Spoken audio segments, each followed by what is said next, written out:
Past, Present, and Future, The Legacy by Curtis G. Wilson, Jr. Table of Contents. Chapter 1, Beginnings and Hard Lessons. Introduction to the challenges of growing up in Chicago, dealing with family struggles, and the influence of a father who was still learning himself.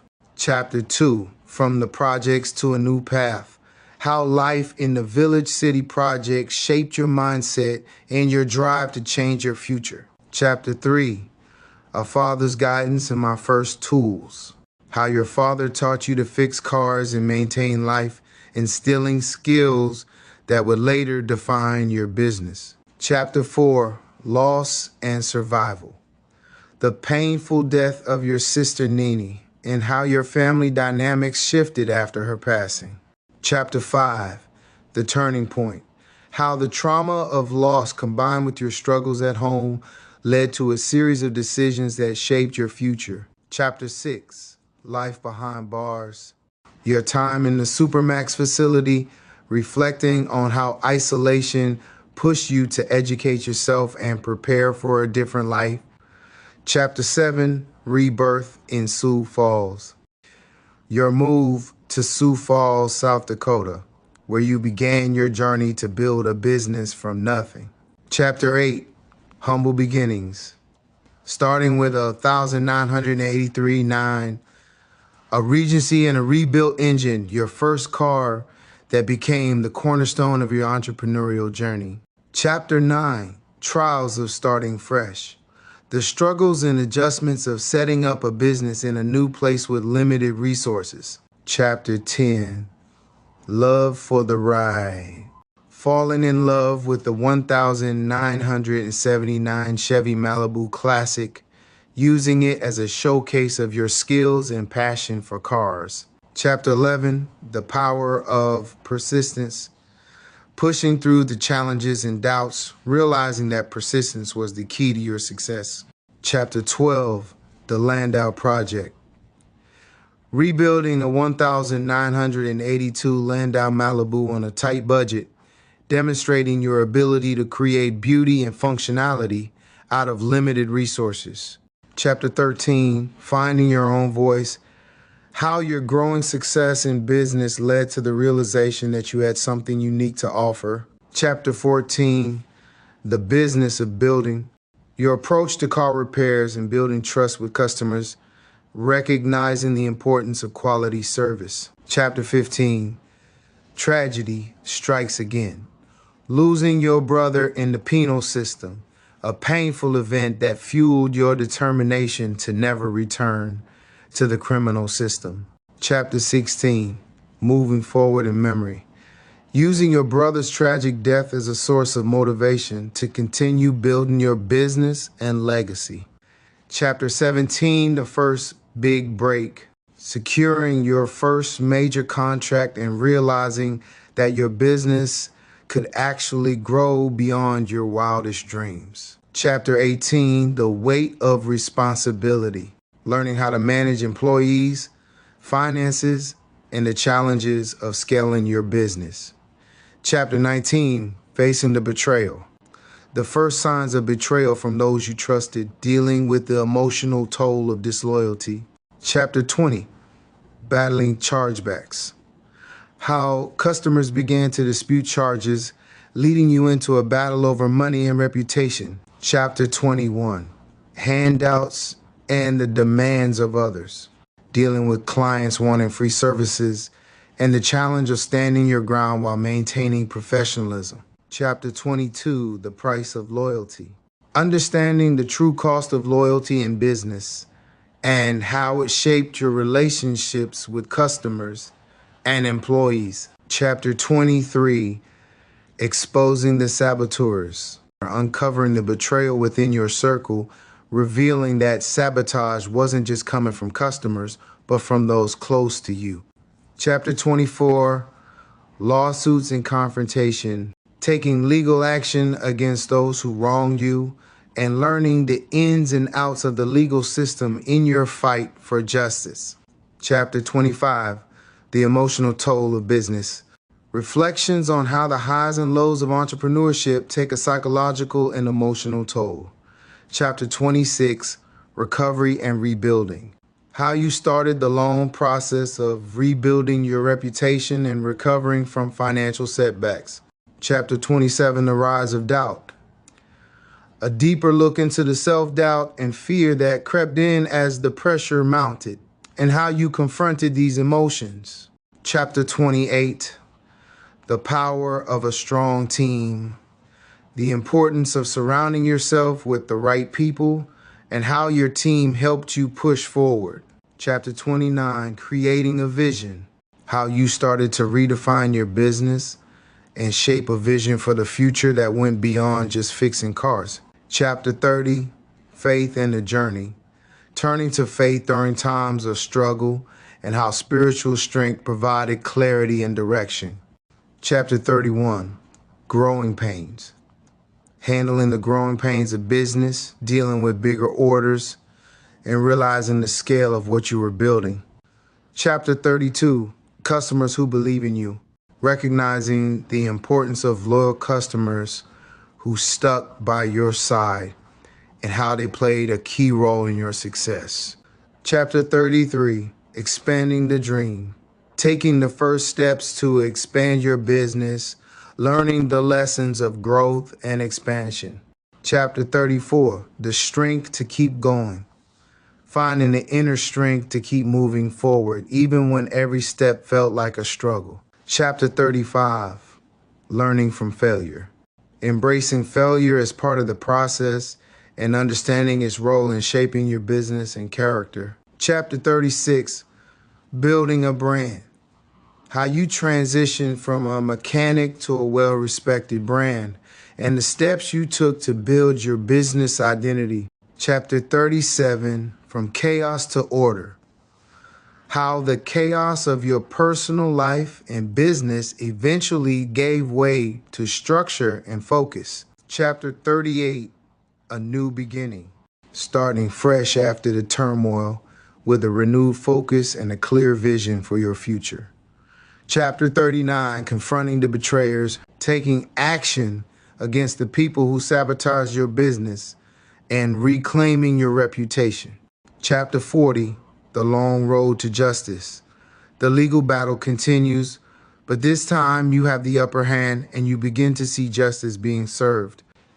Chapter 41, Victory and Vindication. After a long fight, seeing your hard work and integrity rewarded as you're finally vindicated. Chapter 42, Finding Balance. Striking a balance between work, personal life, and mental health. Learning to keep everything in perspective. Chapter 43, Reflection and Gratitude.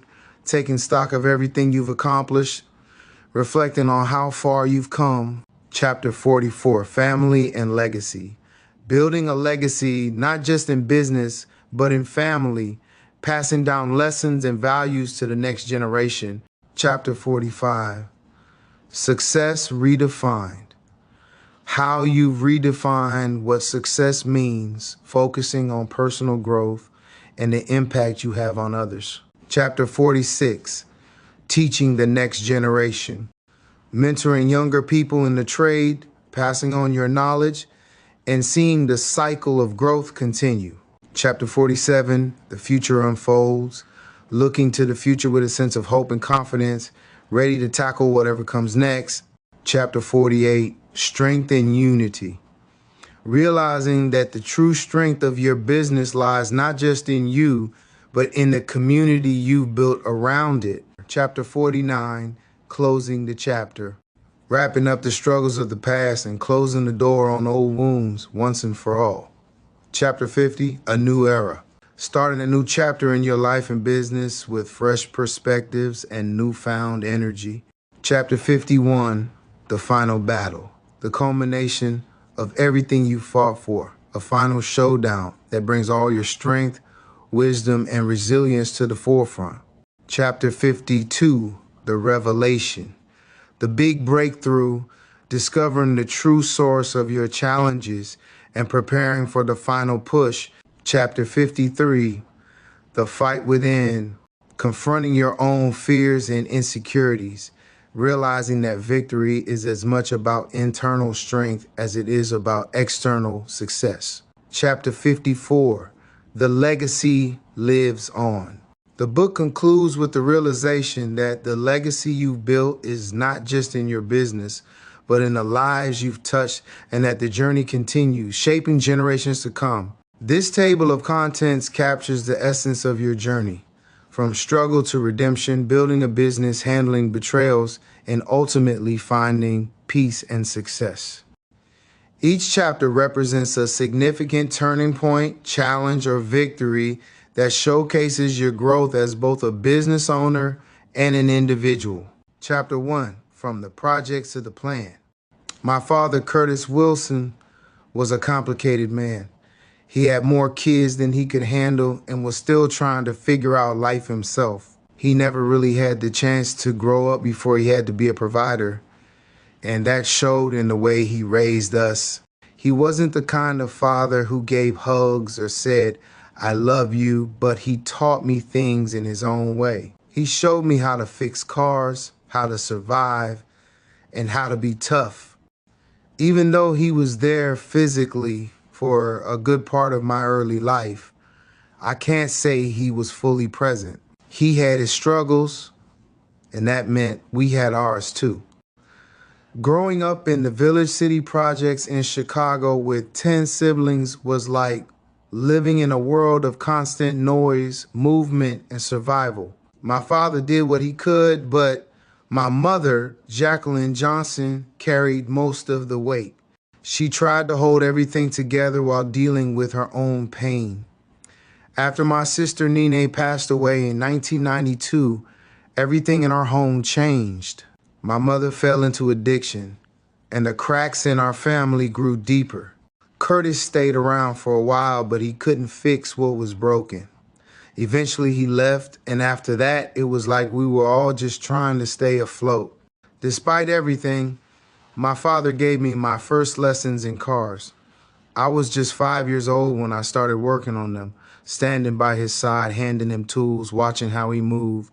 Even when he was hard on me, I absorbed everything. Those early days covered in grease, learning how to take apart an engine and put it back together, became the foundation for my future. I didn't know it then, but those lessons would be what saved me later in life.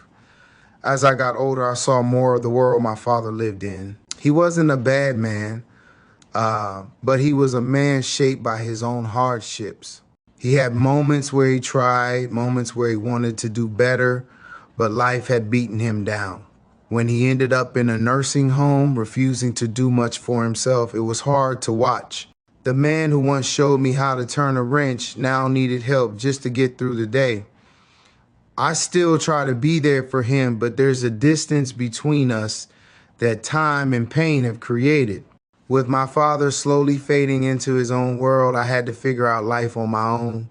I didn't have the guidance or the security most kids had. Instead, I had the streets, the struggle, and the lessons I learned the hard way. I ended up in group homes, institutions, and eventually prison. Each step in that journey was like another blow, another reminder that I had to be my own man because no one was going to save me. Prison was a wake-up call, but it was also a test. I spent 4.5 years in Pontiac's Supermax segregation, locked away in a small cell, forced to confront everything I had been running from. I used that time to educate myself, to plan, to dream of something bigger.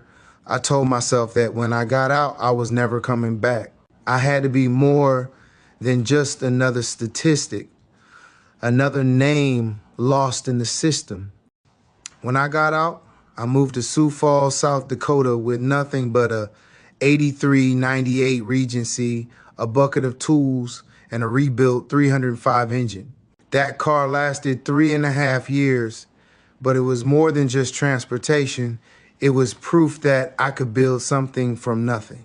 I worked my way up, taking every job I could, proving my skills and pushing forward no matter what obstacles came my way. My father's lessons, as rough as they were, has stayed with me. He taught me how to survive, and I turned that into a business, JR's On the Spot Repair. Every car I fix, every engine I rebuild is a reflection of where I came from and where I'm going. I may not have had the ideal childhood, but I had experience, and that experience became my foundation. Now, I look at the life I'm building and the legacy I want to leave behind. I think about my brother who died in the penal system, and I remind myself that I'm still here for a reason. My past doesn't define me, it fuels me. My father's story, my mother's struggles, my own mistakes, they all play a part in who I am today.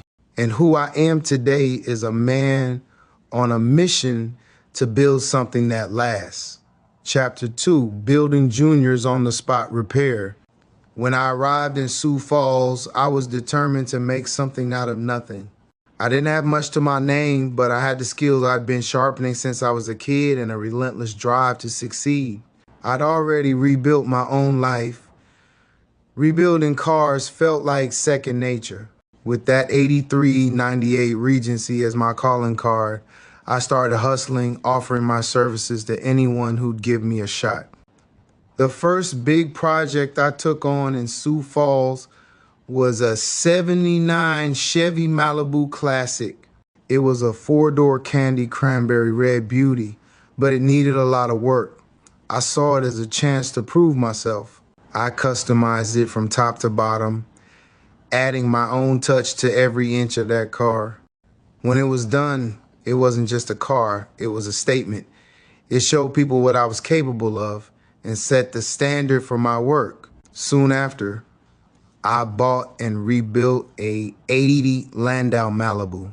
I poured everything I had into that car, financially, physically, and emotionally. I added a 400 small block B&M shifter, hydrogen cells, 8 subwoofers, and so much more. I did it all on a limited budget, but you couldn't tell by looking at it. That car was a masterpiece, and it became my mobile business card. Everywhere I went, people noticed. Building cars wasn't just about money for me. It was about showing the world who I was and what I stood for. Every car I touched carried a piece of my story, a story of struggle, resilience, and triumph. I wasn't just fixing cars. I was building a reputation, one project at a time. Word spread fast, and soon Juniors on the Spot Repair was gaining traction. I worked out of parking lots, driveways, and wherever I could find space. I didn't have a fancy shop, but I had the skills, and that's what mattered.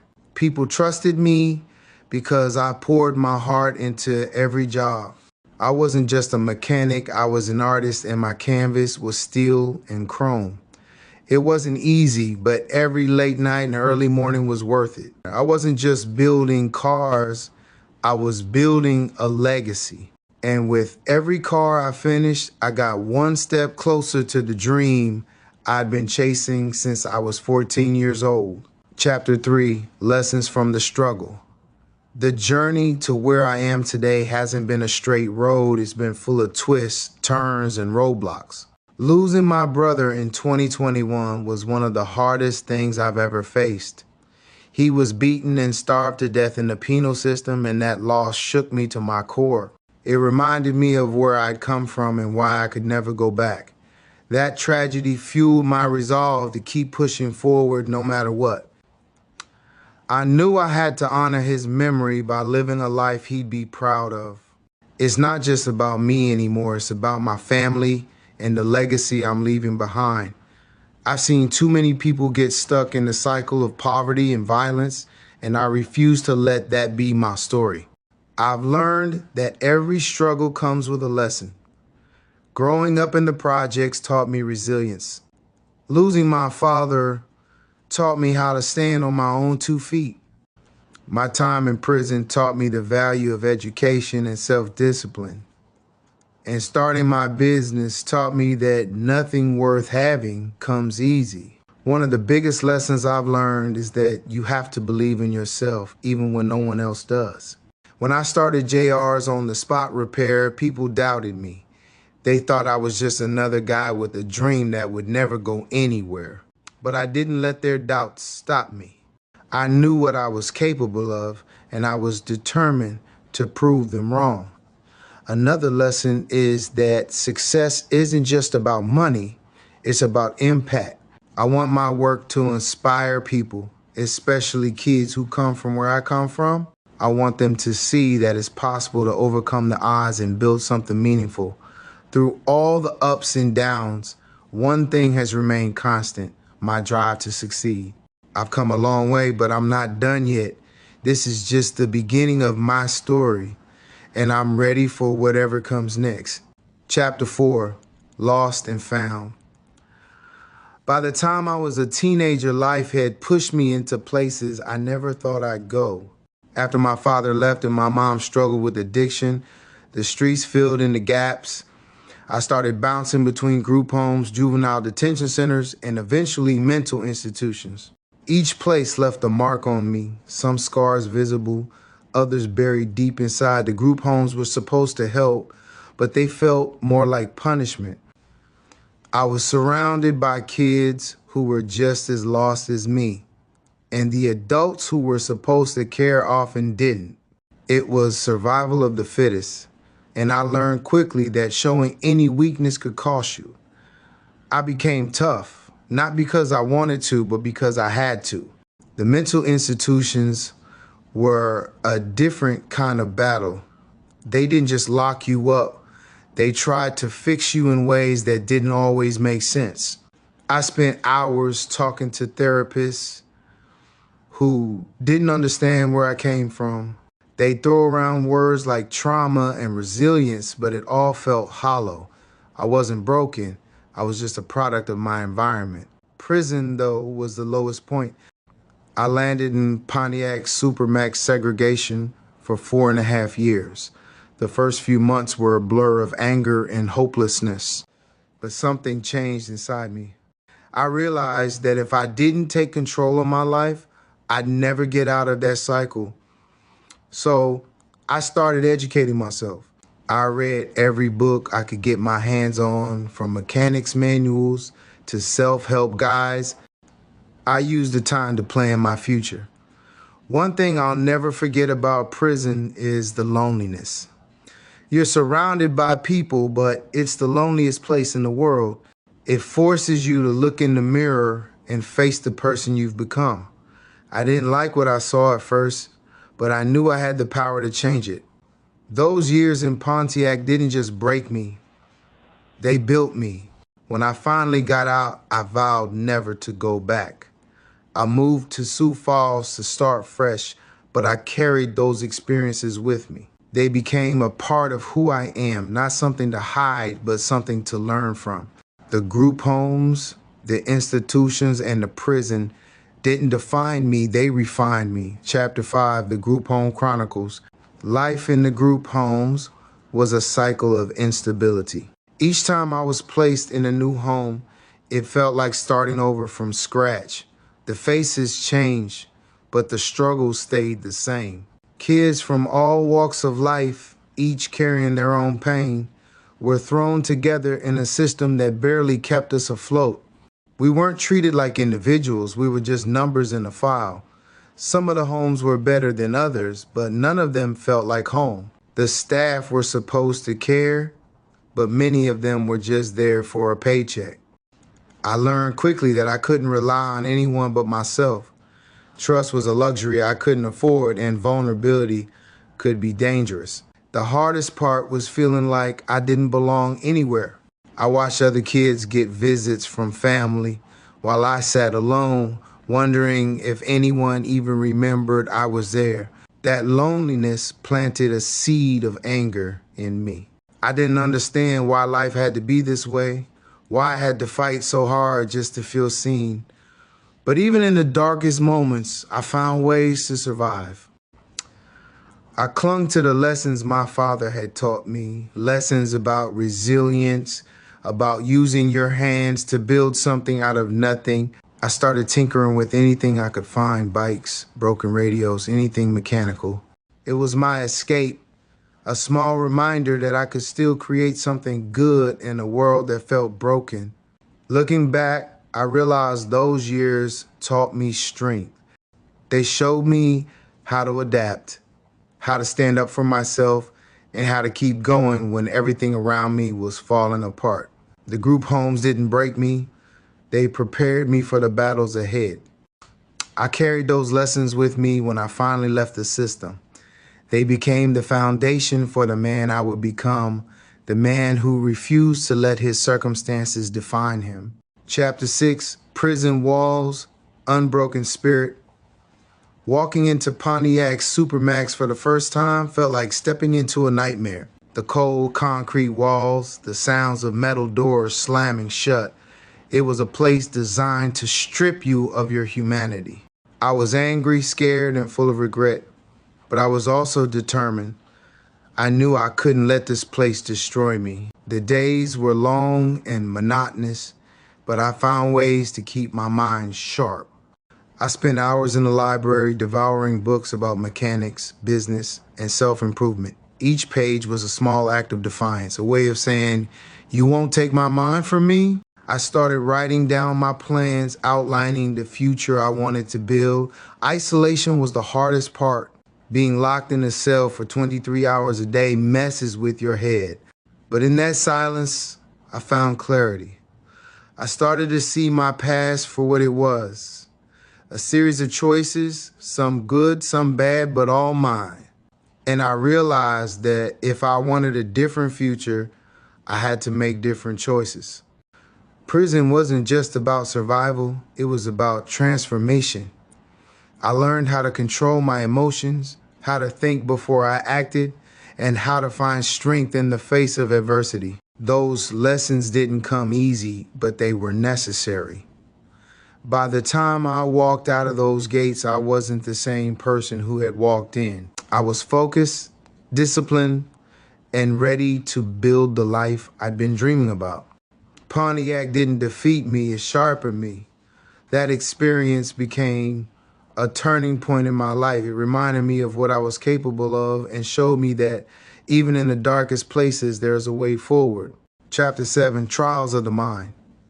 Mental institutions were a different kind of struggle. Unlike prison, where the rules were clear, these places were a maze of uncertainty. They poked and prodded at your mind, trying to label you, trying to fix what they thought was broken. But I didn't feel broken. I felt misunderstood. The therapists and doctors meant well, but they couldn't see past their textbooks. They didn't understand what it meant to grow up in the projects, to lose family, to carry trauma like a second skin. They wanted to talk about feelings, but I wanted solutions. Being there made me question myself in ways I never had before. Was I really damaged, or was I just a product of my environment? The answer wasn't clear, but I knew one thing for sure: I didn't want to stay there. I had to find a way out, not just physically, but mentally. I started focusing on the things I could control. I used the quiet moments to reflect on my life, to sift through the pain and find the lessons hidden in it. It wasn't easy, but it was necessary. Those institutions showed me the importance of mental strength. They taught me that no matter what labels people try to put on you, only you can define yourself. I wasn't crazy, I was a survivor, and I was determined to prove it. When I left those places, I felt a renewed sense of purpose. They didn't fix me, but they gave me the tools to start fixing myself. Chapter 8, Lessons from Loss. Losing my brother in 2021 was a pain I can't put into words. He was beaten and starved to death in the penal system, a brutal reminder of the cycle I fought so hard to escape. His death broke something in me, but it also lit a fire. I couldn't let his life or his death be in vain. I used that pain as fuel, a reminder of why I had to keep going. I vowed to honor him by living a life he'd be proud of, by breaking the chains that held so many of us back. Grief taught me a lot about myself. It showed me how strong I could be even when I felt like I was falling apart. It reminded me that every day is a gift, and I had to make the most of it. I also learned that healing isn't a straight line. Some days the pain is overwhelming, and other days it feels like a distant memory. But no matter what, I keep moving forward. My brother's death was a turning point, a moment that solidified my resolve. It wasn't just about surviving anymore, it was about thriving, about building something that would outlive me. That loss became a part of my story, a chapter I didn't want but one I'll never forget. Chapter 9, Redemption and Responsibility.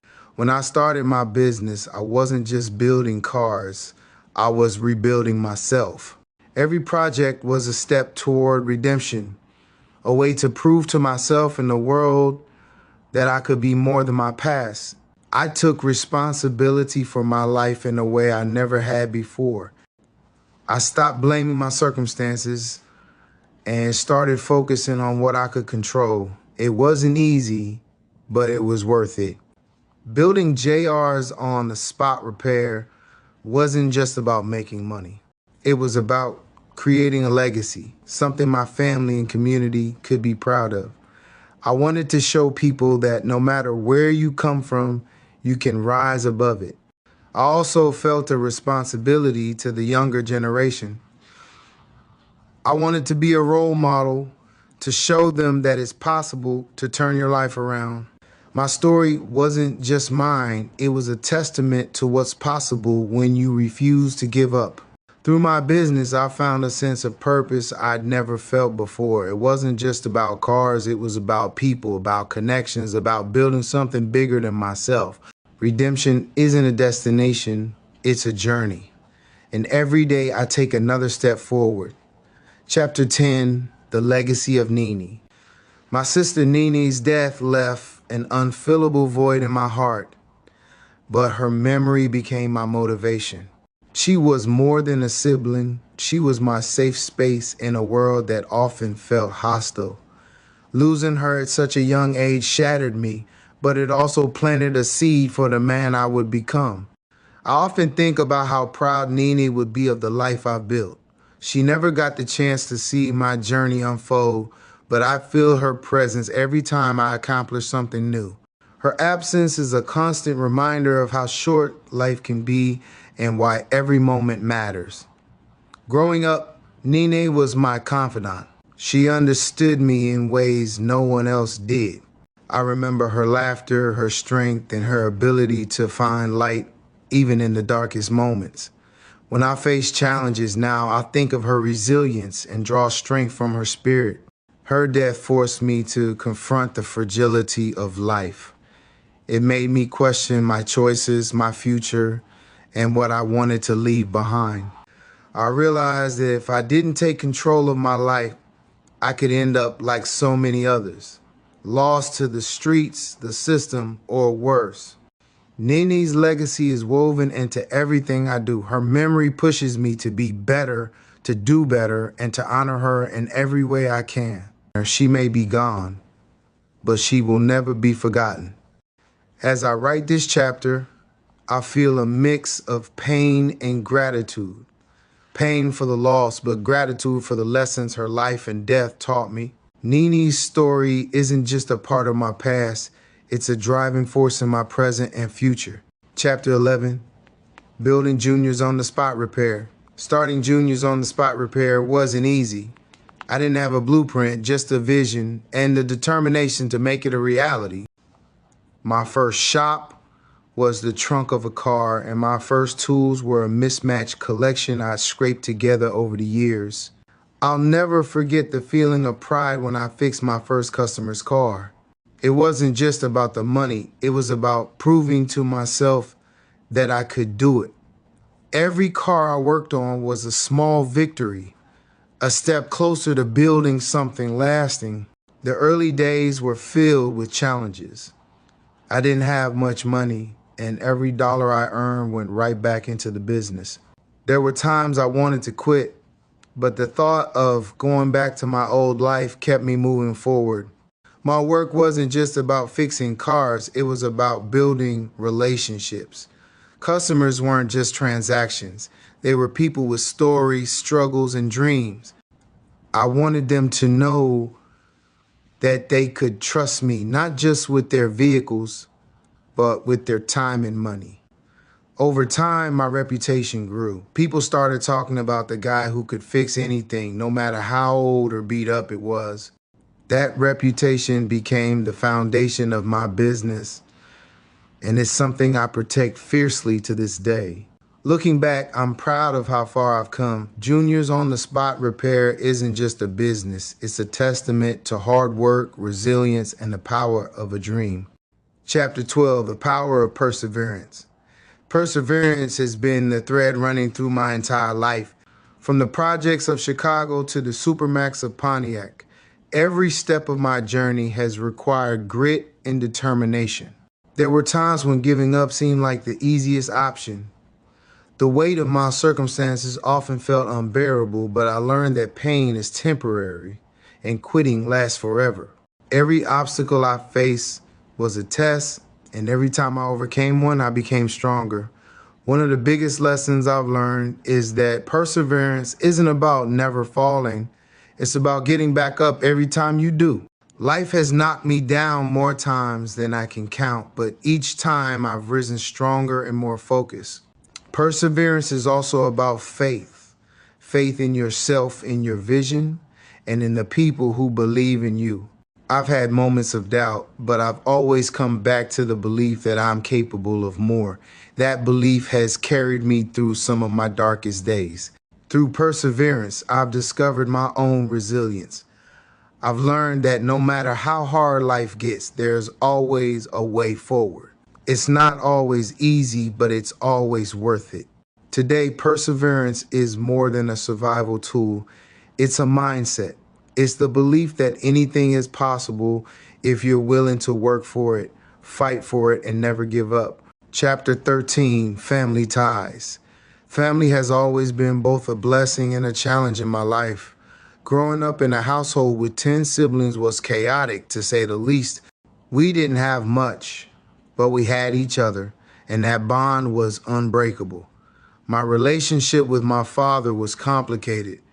He taught me how to fix cars and how to survive, but he was still figuring out life himself. Despite his flaws, I'm grateful for the lessons he passed down to me. They've shaped who I am today. My mother, Jacqueline, struggled with addiction after Nini's death, but she also taught me about love and sacrifice. Watching her fight her demons was heartbreaking, but it also showed me the power of resilience. My siblings were my first friends and my first rivals. We fought, we laughed, and we struggled together. They've been there through the ups and downs, and their support has meant everything to me. Losing my brother in 2021 was one of the hardest things I've ever faced. His death reminded me of how precious life is and how important it is to cherish the people you love. Family isn't perfect, but it's the foundation of who we are.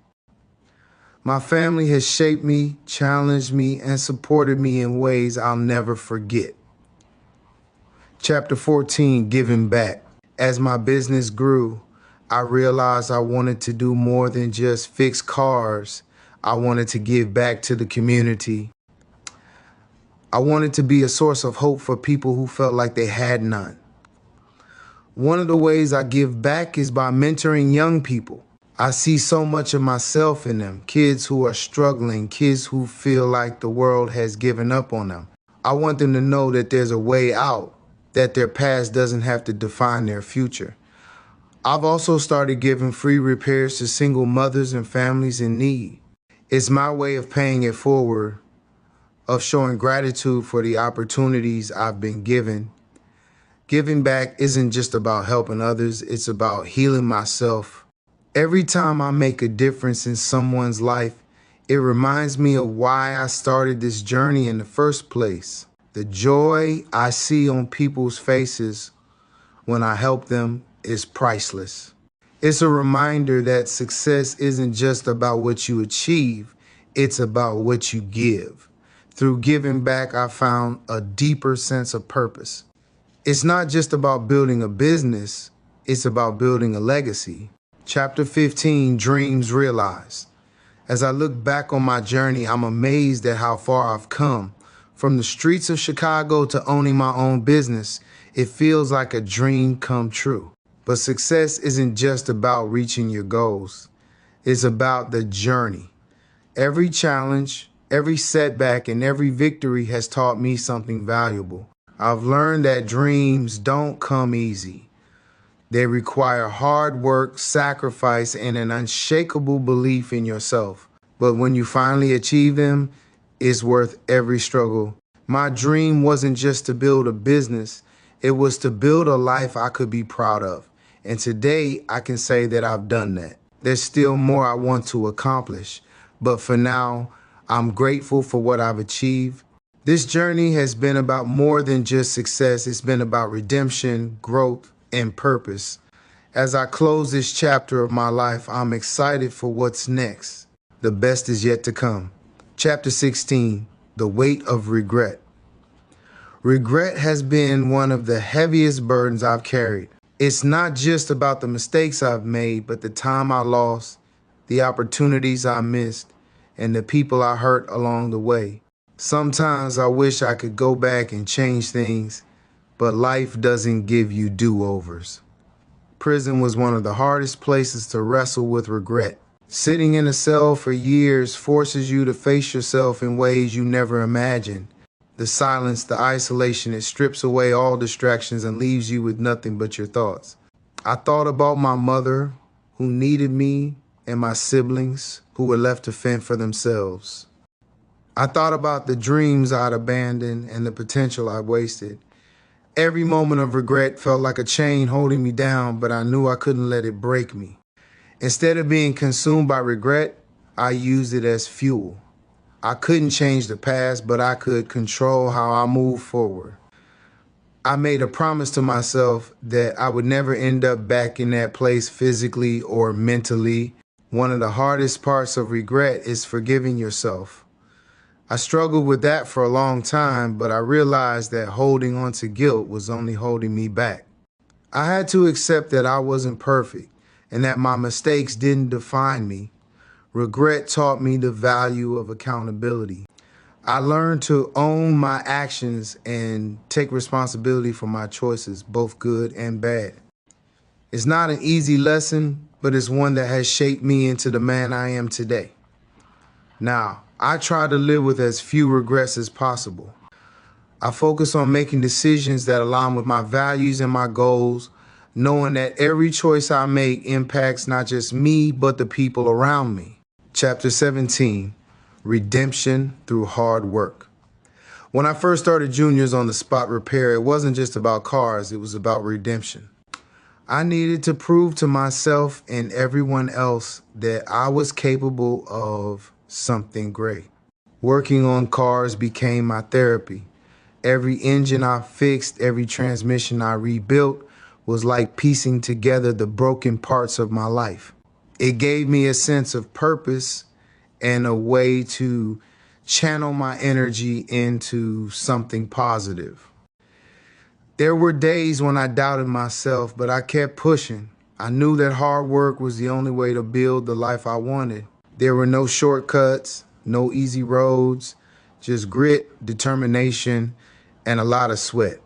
One of the most rewarding moments came when I realized that my business wasn't just about me. I was helping people, solving problems, and making their lives a little easier. That sense of purpose kept me going through the toughest times. Over time, I began to see the fruits of my labor. My reputation grew, my customer base expanded, and I started to feel a sense of pride I hadn't felt in years. It wasn't just about making money, it was about building something lasting. Hard work also taught me patience. Success doesn't happen overnight, and there were plenty of setbacks along the way. But each challenge was an opportunity to learn and grow, and I embraced them with open arms. Looking back, I can honestly say that hard work saved me. It gave me a way to rise above my circumstances and create a life I could be proud of. It wasn't easy, but it was worth it. Chapter 18, Lessons from the Streets. Growing up in the Village City projects taught me lessons I'll never forget. It was a tough environment, full of challenges and dangers, but it also shaped me into who I am today. One of the first things I learned was how to survive. The streets didn't care about your excuses or your struggles, they only respected strength and resilience. I had to grow up fast and learn how to navigate a world that didn't give second chances. I also learned the importance of loyalty. In a place where trust was hard to come by, the people who stood by you were like gold. My siblings and I leaned on each other, and that bond became our greatest strength. But the streets also taught me hard truths about the consequences of bad choices. I saw too many people I cared about get caught up in the wrong things: drugs, gangs, violence. It was a constant reminder of what could happen if I went down the same path. Those lessons stayed with me even after I left that environment. They've helped me in business, in relationships, and in life. I know how to read people, how to adapt to challenges, and how to keep moving forward no matter what. The streets may have been tough, but they also gave me a unique perspective. I learned to appreciate the small victories, to find joy in the little things, and to never take anything for granted. Today, I use those lessons to help others. I want people to know that no matter where you come from, you have the power to rise above your circumstances and create a better future. Chapter 18, Lessons from the Streets. Growing up in the Village City projects, life wasn't just about survival, it was about adaptation. The streets didn't ask for your backstory or your struggles. They only cared if you could hold your ground. My early years were filled with lessons that would later guide me through the toughest times of my life. One of the most important lessons I learned on those streets was about loyalty. When you're surrounded by people who have nothing, loyalty becomes everything. It's easy to give up on people when times are tough, but true loyalty means standing by those who are down, no matter how much they've lost. My siblings and I learned that early. There were moments when I thought I might fall into the same traps my peers did: drugs, gangs, violence. But deep down, I knew that I had to break free from that cycle if I was ever going to make something of myself. I could feel the weight of my family's hopes on my shoulders. They depended on me to do better, to rise above the choices that kept so many people I knew in the same place. Every time I thought about taking that wrong path, I would remember my siblings, my mother, and my father. They were the ones who would feel the consequences if I failed. The fear of letting them down kept me grounded, and as hard as it was, I kept pushing forward, focusing on the one thing I could control: my own future. The streets also taught me the harsh reality of consequences. For every action, there's a price. I saw too many people get caught up in the wrong things, lose their lives, or end up in prison. It became clear to me that if I didn't make a change, I wouldn't survive, not physically and certainly not mentally. As I look back now, I see how the lessons from the streets shaped my values. They taught me the importance of hard work, loyalty, and responsibility. And while my upbringing was far from ideal, it was the foundation of everything that came after. Even now, I carry those lessons with me. I use them to help others, to encourage them to rise above their circumstances and create their own path. The streets may have taught me the hard way, but they also gave me the strength to fight for a better future. Chapter 19, The Turning Point. In life, there's always a moment when things shift, a moment when you know deep down that this is the point where everything changes. For me, that moment came when I walked out of that Supermax segregation unit in Pontiac, Illinois. The door clanged shut behind me, and I felt the weight of freedom and the weight of responsibility. I'd spent years in prison, lost in a system that dehumanizes you, that tries to break you down, but during that time, I also found a piece of myself that I never knew existed. I made the decision that I would never return to that place, not physically, and most importantly, not mentally. The first few days of freedom felt like a blur. There were so many new challenges to face. Rebuilding relationships with my family, finding work, figuring out how to live without the constant surveillance of the system. But one thing was clear. I had a chance to rebuild my life, and I wasn't about to waste it. The hardest part wasn't finding work, it was finding purpose. I knew I had to do something that would keep me grounded, something that would push me forward. That's when I decided to go all in on JR's on-the-spot repair. It wasn't just a business, it was my lifeline. The road wasn't easy though. There were nights when I wondered if I'd made the right choice. There were people who doubted me, who thought I'd never get my act together. But every time I faced a setback, I remembered why I started: for my family, for my future, and for myself. I'm proud to say that Turning Point led to more than just success in business. It led to success in life.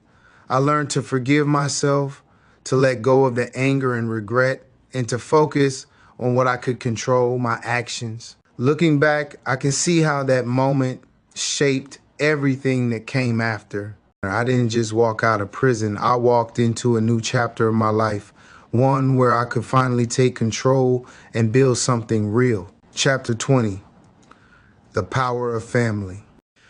When I think about my success, I always think about the people who supported me along the way.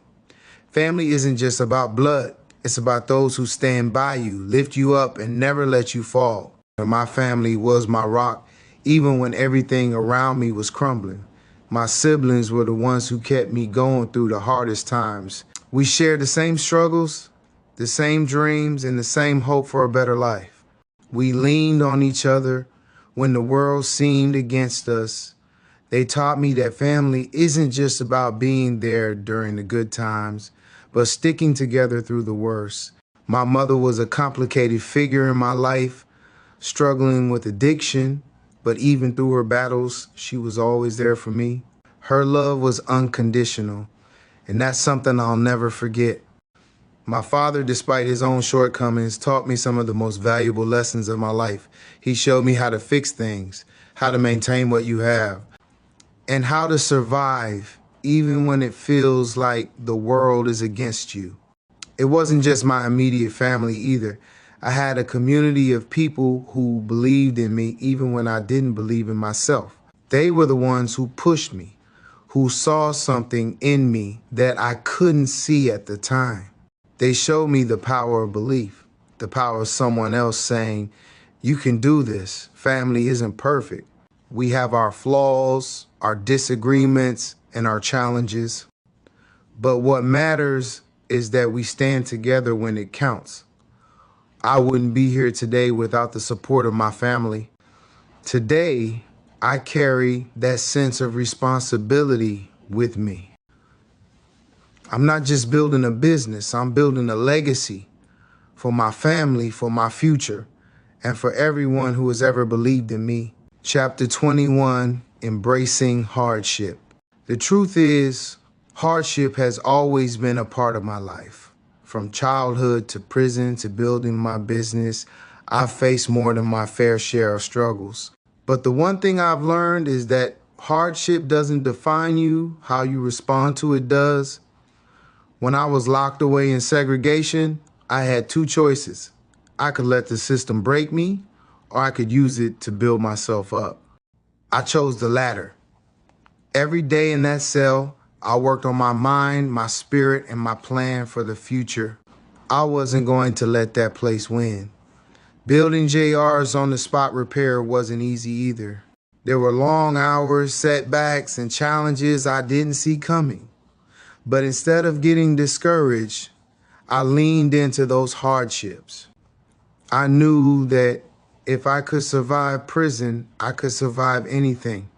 Hardship also taught me resilience. I learned that nothing worth having comes easy. You have to fight for it, and you have to be willing to take the hits. There were days when I didn't know if I could keep going, but I did. And that's what made the victory so much sweeter. Through every setback, I found strength. I learned to embrace the struggle, knowing that every challenge was a chance to grow. That mindset has carried me through everything, and it's a lesson I carry with me every day. Now, when life throws a curveball, I don't back down. I face it head on, knowing that I've overcome worse. I know that hardship is temporary, but the strength I gain from overcoming it is permanent. Today, I see every challenge as an opportunity to prove to myself that I'm stronger than anything life can throw at me. Chapter 22, Reclaiming My Narrative. For too long, other people's opinions defined me. The system labeled me a number, the streets labeled me a statistic, and my mistakes labeled me a failure. But I've learned that I don't have to accept those labels. I get to write my own story. Reclaiming my narrative wasn't easy. It meant confronting the lies I believed about myself, the ones that said I wasn't good enough, that I'd never amount to anything. It meant rewriting the script in my mind and choosing to believe in my potential. One of the most powerful moments in my journey was realizing that I didn't have to be the person people expected me to be. I could be more. I could break the cycle. I could build something that no one thought was possible. That's what Juniors on the Spot Repair represents. It's not just a business, it's a statement. It says I'm more than my past, I'm more than my mistakes, I'm capable of greatness. But reclaiming my narrative wasn't just about proving others wrong. It was about proving myself right. It was about believing in my own vision and trusting that I had what it took to make it a reality. Now, when I look at what I've built, I don't see the labels or the limitations. I see possibility. I see growth. I see a future that's worth fighting for. And that's the story I want to tell. Chapter 23, Building Bridges. Success isn't just about what you achieve. It's about who you lift up along the way. As I built my business, I've realized how important it is to give back. The people who believed in me, who supported me when I had nothing, they're the reason I'm here. Building bridges means reaching out to others who are where I once was. It means showing them that change is possible, that there's a way out. It means sharing my story, not just to inspire, but to empower. I've started mentoring young men who are at risk of falling into the same traps I did. I tell them the truth, the good, the bad, and the ugly. I let them know that it's not easy, but it's worth it. I show them that if I can do it, so can they. Building bridges also means strengthening my own relationships. My family has been through a lot, but we've grown closer through it all. We've learned how to communicate, how to support each other, and how to heal together. One of the most rewarding parts of my journey has been watching others succeed because of something I said or did. It reminds me that my story has a purpose. It's not just about me, it's about making a difference. Every bridge I build, every life I touch is another step toward leaving a legacy. And that's what drives me. It's not about fame or fortune. It's about chapter 24, the legacy I leave. Legacy, it's a word that carries so much weight. For me, it's about more than money or success. It's about the mark I leave on the world. It's about the people I've helped, the lessons I've shared, and the life I've lived. My business is part of that legacy. It's proof that hard work, determination, and faith can turn even the smallest seed into something great. It's a reminder that no matter how humble your beginnings, you can achieve greatness. But my legacy is also about my family. It's about breaking the cycle of pain and struggle and creating a future where my children and grandchildren can thrive. It's about giving them the tools they need to succeed and showing them what's possible when you believe in yourself. I want my legacy to be one of hope. I want people to look at my life and see that change is possible, that redemption is real, and that no matter how far you've fallen, you can always rise again. Every decision I make, every step I take is with my legacy in mind. I want to leave the world better than I found it. I want to be remembered not just for what I accomplished, but for how I made people feel.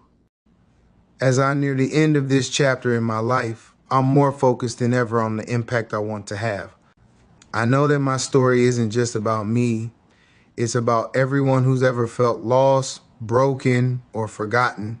And it's a reminder that there's always hope. Chapter 21, From Wounds to Wisdom. When I reflect on my past, I don't just see pain, I see lessons. Every wound, every scar has shaped me into the man I am today. My time in the system, the struggles with my family, and even the moments I felt most lost, they all taught me something I couldn't have learned any other way. What I know now is that pain can be a teacher if you let it. I've learned how to turn my wounds into wisdom and my struggles into strength. It's not easy, but it's worth it. Life isn't about avoiding pain. It's about learning how to grow through it. Building my business was part of that growth. It was never just about fixing cars. It was about fixing myself. Each repair was a reminder that broken things can be made whole again. Each success was proof that I was capable of more than I ever thought possible. But growth doesn't stop. There's always more to learn, more to overcome. I still struggle sometimes with the memories, the regrets, the what ifs. But I remind myself that those thoughts don't define me. What defines me is how I choose to move forward. Through it all, I've learned to forgive myself. That might be the hardest lesson of all, but it's also the most freeing. Forgiving myself doesn't mean forgetting what I've done. It means acknowledging it, learning from it, and choosing to do better. As I move forward, I carry my past with me, not as a burden, but as a badge of honor. It's a reminder of where I've been and how far I've come. And it's a promise to myself that I'll never stop striving to be better. Chapter 22, Reclaiming My Narrative. For too long, other people's opinions defined me. The system labeled me a number, the streets labeled me a statistic, and my mistakes labeled me a failure. But I've learned that I don't have to accept those labels. I get to write my own story. Reclaiming my narrative wasn't easy. It meant confronting the lies I believed about myself, the ones that said I wasn't good enough, that I'd never amount to anything. It meant rewriting the script in my mind and choosing to believe in my potential. One of the most powerful moments in my journey was realizing that I didn't have to be the person people expected me to be. I could be more. I could break the cycle. I could build something that no one thought was possible. That's what Juniors on the Spot Repair represents. It's not just a business, it's a statement. It says I'm more than my past, I'm more than my mistakes, I'm capable of greatness. But reclaiming my narrative wasn't just about proving others wrong. It was about proving myself right. It was about believing in my own vision and trusting that I had what it took to make it a reality. Now, when I look at what I've built, I don't see the labels or the limitations. I see possibility. I see growth. I see a future that's worth fighting for. And that's the story I want to tell. Chapter 23, Building Bridges. Success isn't just about what you achieve. It's about who you lift up along the way. As I've built my business, I've realized how important it is to give back. The people who believed in me, who supported me when I had nothing, they're the reason I'm here. Building bridges means reaching out to others who are where I once was.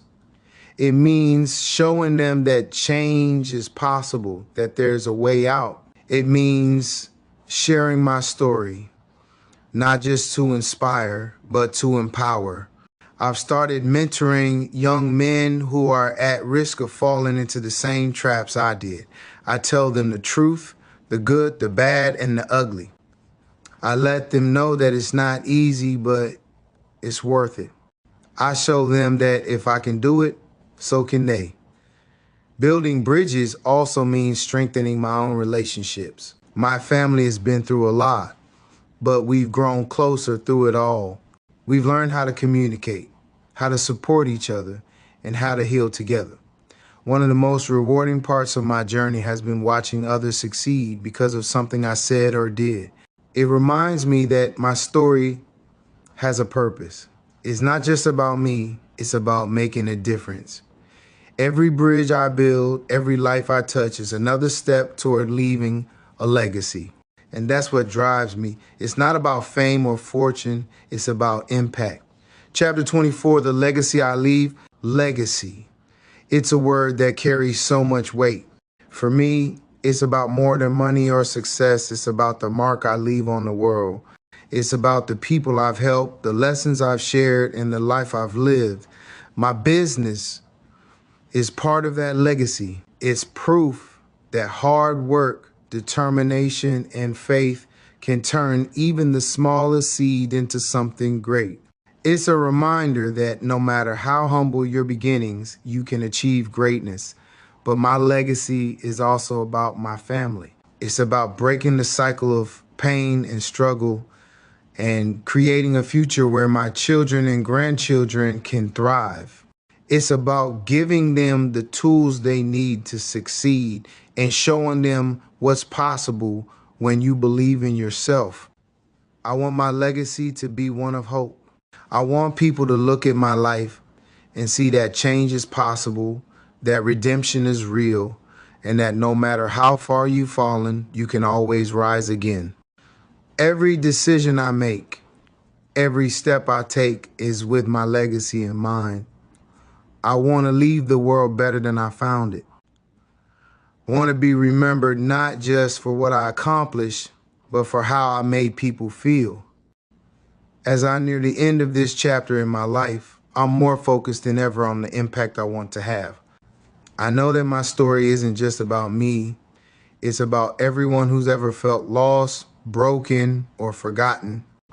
And it's a reminder that there's always, chapter 25, the weight of redemption. Redemption is a heavy word. It carries with it the weight of guilt, the hope for forgiveness, and the drive to do better. For years, I carried that weight, unsure if I was worthy of redemption, unsure if I could ever make up for my mistakes. But I've learned that redemption isn't about erasing the past, it's about transforming it. It's about taking the pain, the regret, and the lessons and using them to build something meaningful. Redemption is a process, not a destination, and it's one I walk every day. There were times I doubted myself. I wondered if the world would ever see me as more than the mistakes I'd made, but I realized that it didn't matter what the world thought. What mattered was what I thought of myself. Redemption meant owning my story, every part of it. It meant facing the people I'd hurt, apologizing when I could, and forgiving myself when I couldn't. It meant looking in the mirror and deciding that I was worth the effort, worth the fight. One of the most powerful lessons I've learned is that redemption isn't just about me, it's about the people I can help. By sharing my story, I can show others that change is possible, that no matter how far you've fallen, you can rise again. Now, every decision I make is guided by this idea of redemption. It's not about being perfect. It's about striving to be better. It's about proving to myself and to the world that I am more than my past. In the end, redemption is a gift you give yourself. It's a commitment to growth, to healing, and to becoming the person you were always meant to be. Chapter 26, Lessons from Loss. Loss is a teacher no one asks for. It shows up uninvited, turns your world upside down, and leaves you with a choice to crumble under its weight or to grow stronger because of it. I've experienced more loss than I care to count, but each one has shaped me. Losing my brother in the penal system was one of the hardest things I've ever faced. It wasn't just his death, it was the injustice of it. the helplessness I felt, and the anger that threatened to consume me. But even in that darkness, I found lessons. His death reminded me of the fragility of life and the importance of fighting for what matters. It fueled my resolve to never return to that system, to break free from the cycle that had claimed so many lives. I've lost friends, family, and parts of myself along the way.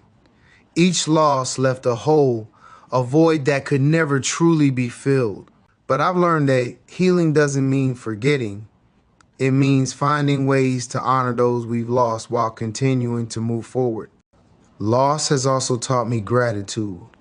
It's made me appreciate the people who are still here, the moments we share, and the opportunities I have to make a difference. It's a reminder to hold on to what matters and let go of what doesn't. Through it all, I've learned that loss doesn't have to define you. It can shape you, yes, but it doesn't have to control you. You can choose how to respond to it, how to grow from it, and how to use it as fuel for your journey. And so, I carry the lessons of loss with me, not as a burden, but as a reminder of my strength, my resilience, and my capacity to endure. Chapter 27, The Power of Forgiveness. Forgiveness is one of the hardest things to give, especially when the person you need to forgive is yourself. For years, I carried the weight of my mistakes, the guilt of my actions, and the shame of my choices. But I've learned that forgiveness isn't about excusing what happened. It's about letting go of the power it holds over you. It's about freeing yourself from the chains of the past and allowing yourself to move forward. Forgiving myself was a process. It didn't happen overnight. It started with acknowledging what I'd done, taking responsibility for it, and committing to do better. It meant facing the pain I'd caused, both to myself and to others, and deciding that I was still worthy of love and redemption. Forgiveness also meant letting go of anger and resentment. I had to forgive the people who had hurt me, the ones who had abused me, abandoned me, and betrayed me. It wasn't about condoning their actions. It was about freeing myself from the grip they had on my heart. One of the most powerful moments in my journey was forgiving my parents. They weren't perfect and they made mistakes, but they did the best they could with what they had. Forgiving them allowed me to see them not as villains, but as people, flawed and human just like me. Through forgiveness, I found freedom. I found peace. I found the strength to let go of the past and embrace the future. And I found the courage to share my story, not as a victim, but as a survivor. Now, forgiveness is a part of my daily life. It's not always easy, but it's always worth it. It's a reminder that we are all capable of change, of growth, and of becoming better. Here's the continuation of your book, starting with chapter 25 and progressing through chapter 54. Each chapter carries 7 paragraphs and dives deeper into your journey, tying together your personal growth, lessons learned, and the powerful legacy you are building. Chapter 28, Breaking the Chains. Breaking free from the cycles of the past wasn't just about physical freedom. It was about mental and emotional liberation. The chains that held me back were not only the ones placed on me by others, but also the ones I placed on myself. Growing up in the environment I had learned to survive, but I hadn't learned how to truly live. Survival meant reacting to the world around me, staying on guard and bracing for the next blow. But living, that required trust, vulnerability, and hope, things I wasn't sure I had. Breaking the chains meant unlearning years of survival tactics. It meant facing my fears head on and challenging the narratives I believed about myself for so long. It wasn't easy, but every step forward brought me closer to the life I wanted. My business became my lifeline in this process. It gave me something to focus on, something to build, and something to be proud of. It reminded me that I had value, that I was capable, and that I could create something meaningful despite my past. But breaking the chains also meant healing relationships. It meant reconnecting with family, mending broken ties, and building bridges where walls once stood. It wasn't always smooth, but the effort was worth it. Most importantly, breaking the chains meant believing in myself. It meant trusting that I could be more than my mistakes, more than my pain, and more than the labels the world tried to place on me.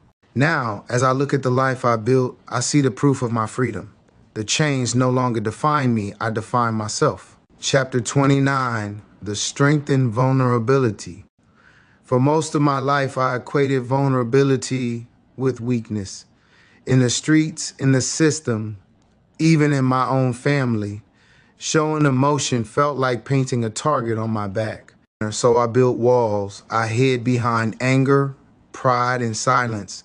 But as I grew, I realized that true strength comes from vulnerability. It takes courage to be honest about your pain, to admit when you're struggling, and to ask for help. It's not about being weak, it's about being human. Opening up wasn't easy. It meant confronting feelings I'd buried for years: grief, shame, fear, and even love. It meant acknowledging the wounds I tried to ignore and allowing myself to feel them fully. One of the first steps toward vulnerability was sharing my story. It wasn't just about telling people what I'd been through. It was about being real, raw, and unfiltered. It was about owning my truth and trusting that it could help others. Through vulnerability, I discovered connection. People began to see me not just as a man with a past, but as a man with a heart, a vision, and a purpose. They saw the struggles I'd overcome, and they found hope in my journey. Vulnerability also brought healing. It allowed me to let go of the armor I'd been carrying for so long and embrace the freedom of being myself. It taught me that it's okay to feel, to hurt, and to heal. Now I wear my vulnerability as a badge of honor. It's a reminder of my strength, my resilience, and my ability to rise above the pain and become something greater. Chapter 30, Building a Better Tomorrow. As I look toward the future, my focus is on building a better tomorrow, not just for myself, but for my family, my community, and anyone who needs hope. Building a better tomorrow starts with the decisions I make today. It's about staying committed to my goals, staying true to my values, and never losing sight of the vision I have for my life. My business is at the heart of this vision. JR's On the Spot Repair isn't just a source of income, it's a platform for change. It's a way to show the world what's possible when you refuse to give up, even when the odds are stacked against you. But building a better tomorrow isn't just about work, it's about relationships. It's about being present for my family, supporting my loved ones, and creating a legacy that will last for generations. It's also about giving back.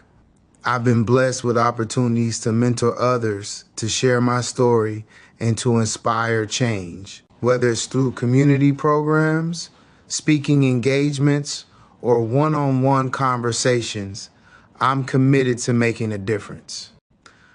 The road ahead won't always be easy, but I'm ready for the challenge. Every step I take is a step toward the future I've always dreamed of, a future where my past no longer defines me, but inspires me. And as I continue this journey, I carry with me the lessons, the love, and the hope that have brought me this far. The best is yet to come. Chapter 28, Breaking the Chains. Breaking free from the cycles of the past wasn't just about physical freedom. It was about mental and emotional liberation. The chains that held me back were not only the ones placed on me by others, but also the ones I placed on myself. Growing up in the environment I did, I had learned to survive, but I hadn't learned how to truly live. Survival meant reacting to the world around me, staying on guard and bracing for the next blow. But living, that required trust, vulnerability, and hope, things I wasn't sure I had. Breaking the chains meant unlearning years of survival tactics. It meant facing my fears head on and challenging the narratives I believed about myself for so long. It wasn't easy, but every step forward brought me closer to the life I wanted. My business became my lifeline in this process. It gave me something to focus on, something to build, and something to be proud of.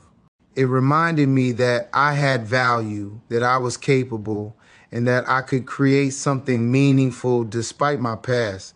But breaking the chains also meant healing relationships. It meant reconnecting with family, mending broken ties, and building bridges where walls once stood. It wasn't always smooth, but the effort was worth it. Most importantly, breaking the chains meant believing in myself. It meant trusting that I could be more than my mistakes, more than my pain, and more than the labels the world tried to place on me. Now, as I look at the life I built, I see the proof of my freedom. The chains no longer define me, I define myself. Chapter 29, The Strength in Vulnerability. For most of my life, I equated vulnerability with weakness. In the streets, in the system, even in my own family, showing emotion felt like painting a target on my back. So I built walls. I hid behind anger, pride, and silence.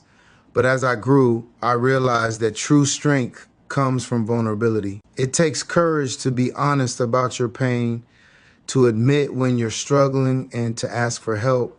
It's not about being weak, it's about being human. Opening up wasn't easy.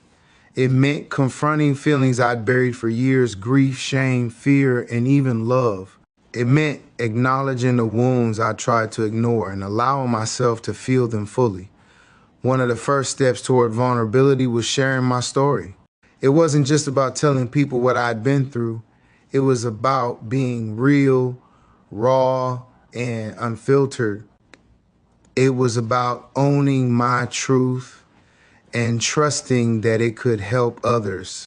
Through vulnerability, I discovered connection. People began to see me not just as a man with a past, but as a man with a heart, a vision, and a purpose. They saw the struggles I'd overcome, and they found hope in my journey. Vulnerability also brought healing. It allowed me to let go of the armor I'd been carrying for so long and embrace the freedom of being myself. It taught me that it's okay to feel, to hurt, and to heal.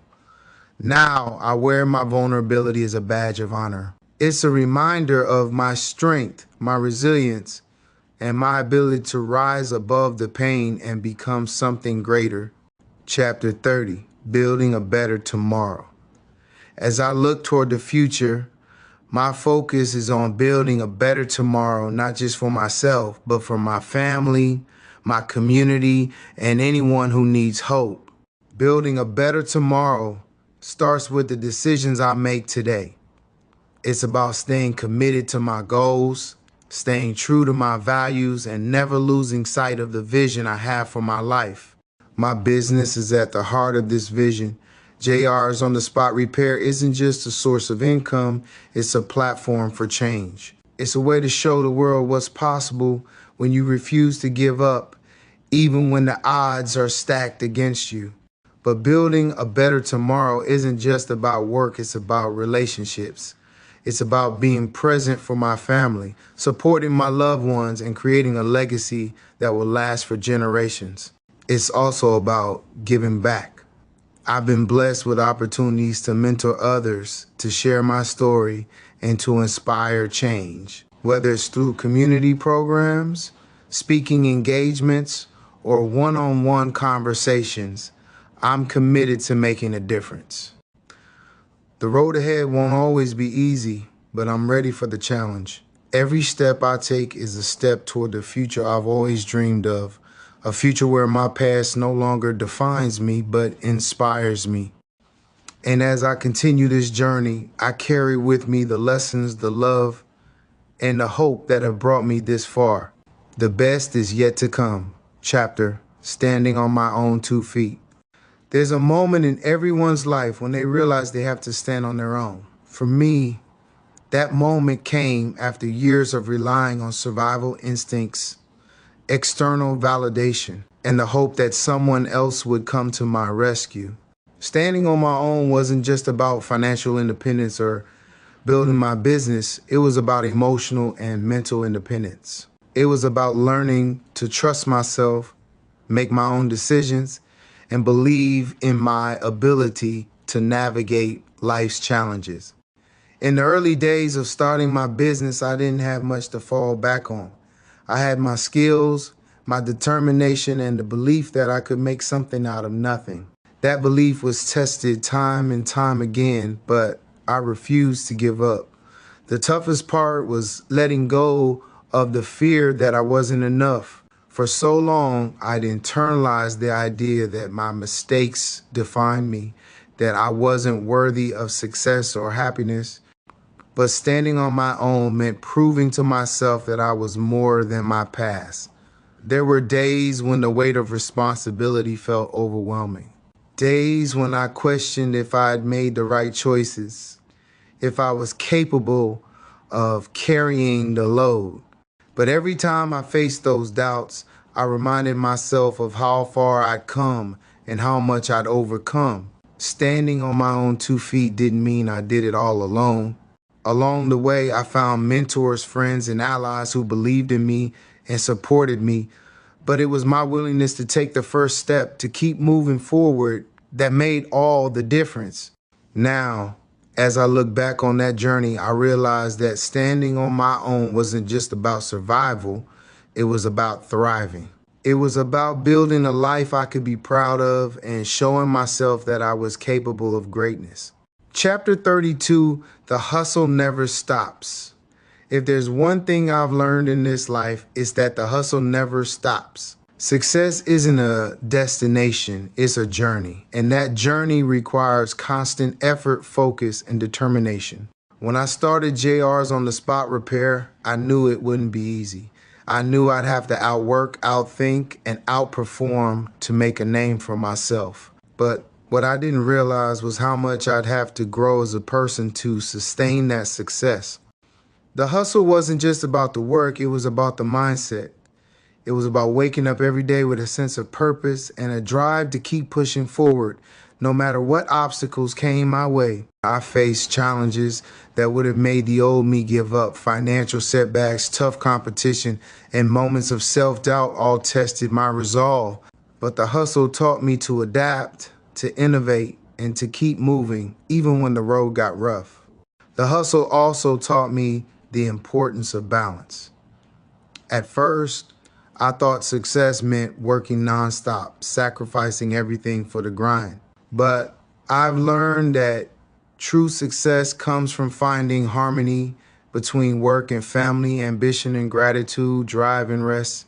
One of the most rewarding parts of the hustle has been seeing the impact of my work, watching my business grow, hearing from satisfied customers, and knowing that I'm building something that will outlast me has made every struggle worth it.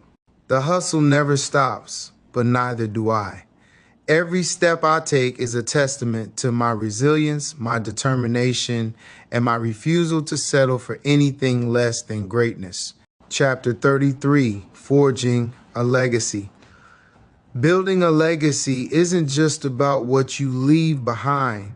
It's about what you build while you're here. It's about creating something meaningful, something that will stand the test of time, and something that reflects the values and lessons you hold dear.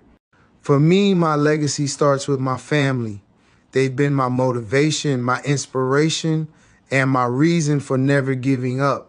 Everything I do is for them, for the future I want to create, and the example I want to set. My business is also a part of my legacy. Junior's on the spot repair isn't just a source of income, it's a symbol of what's possible when you believe in yourself and refuse to give up.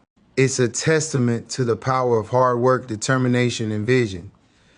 But my legacy isn't just about what I achieve, it's about who I help along the way. Whether it's mentoring young people, sharing my story, or giving back to my community, I want my legacy to be one of impact and inspiration. Building a legacy also means staying true to my values.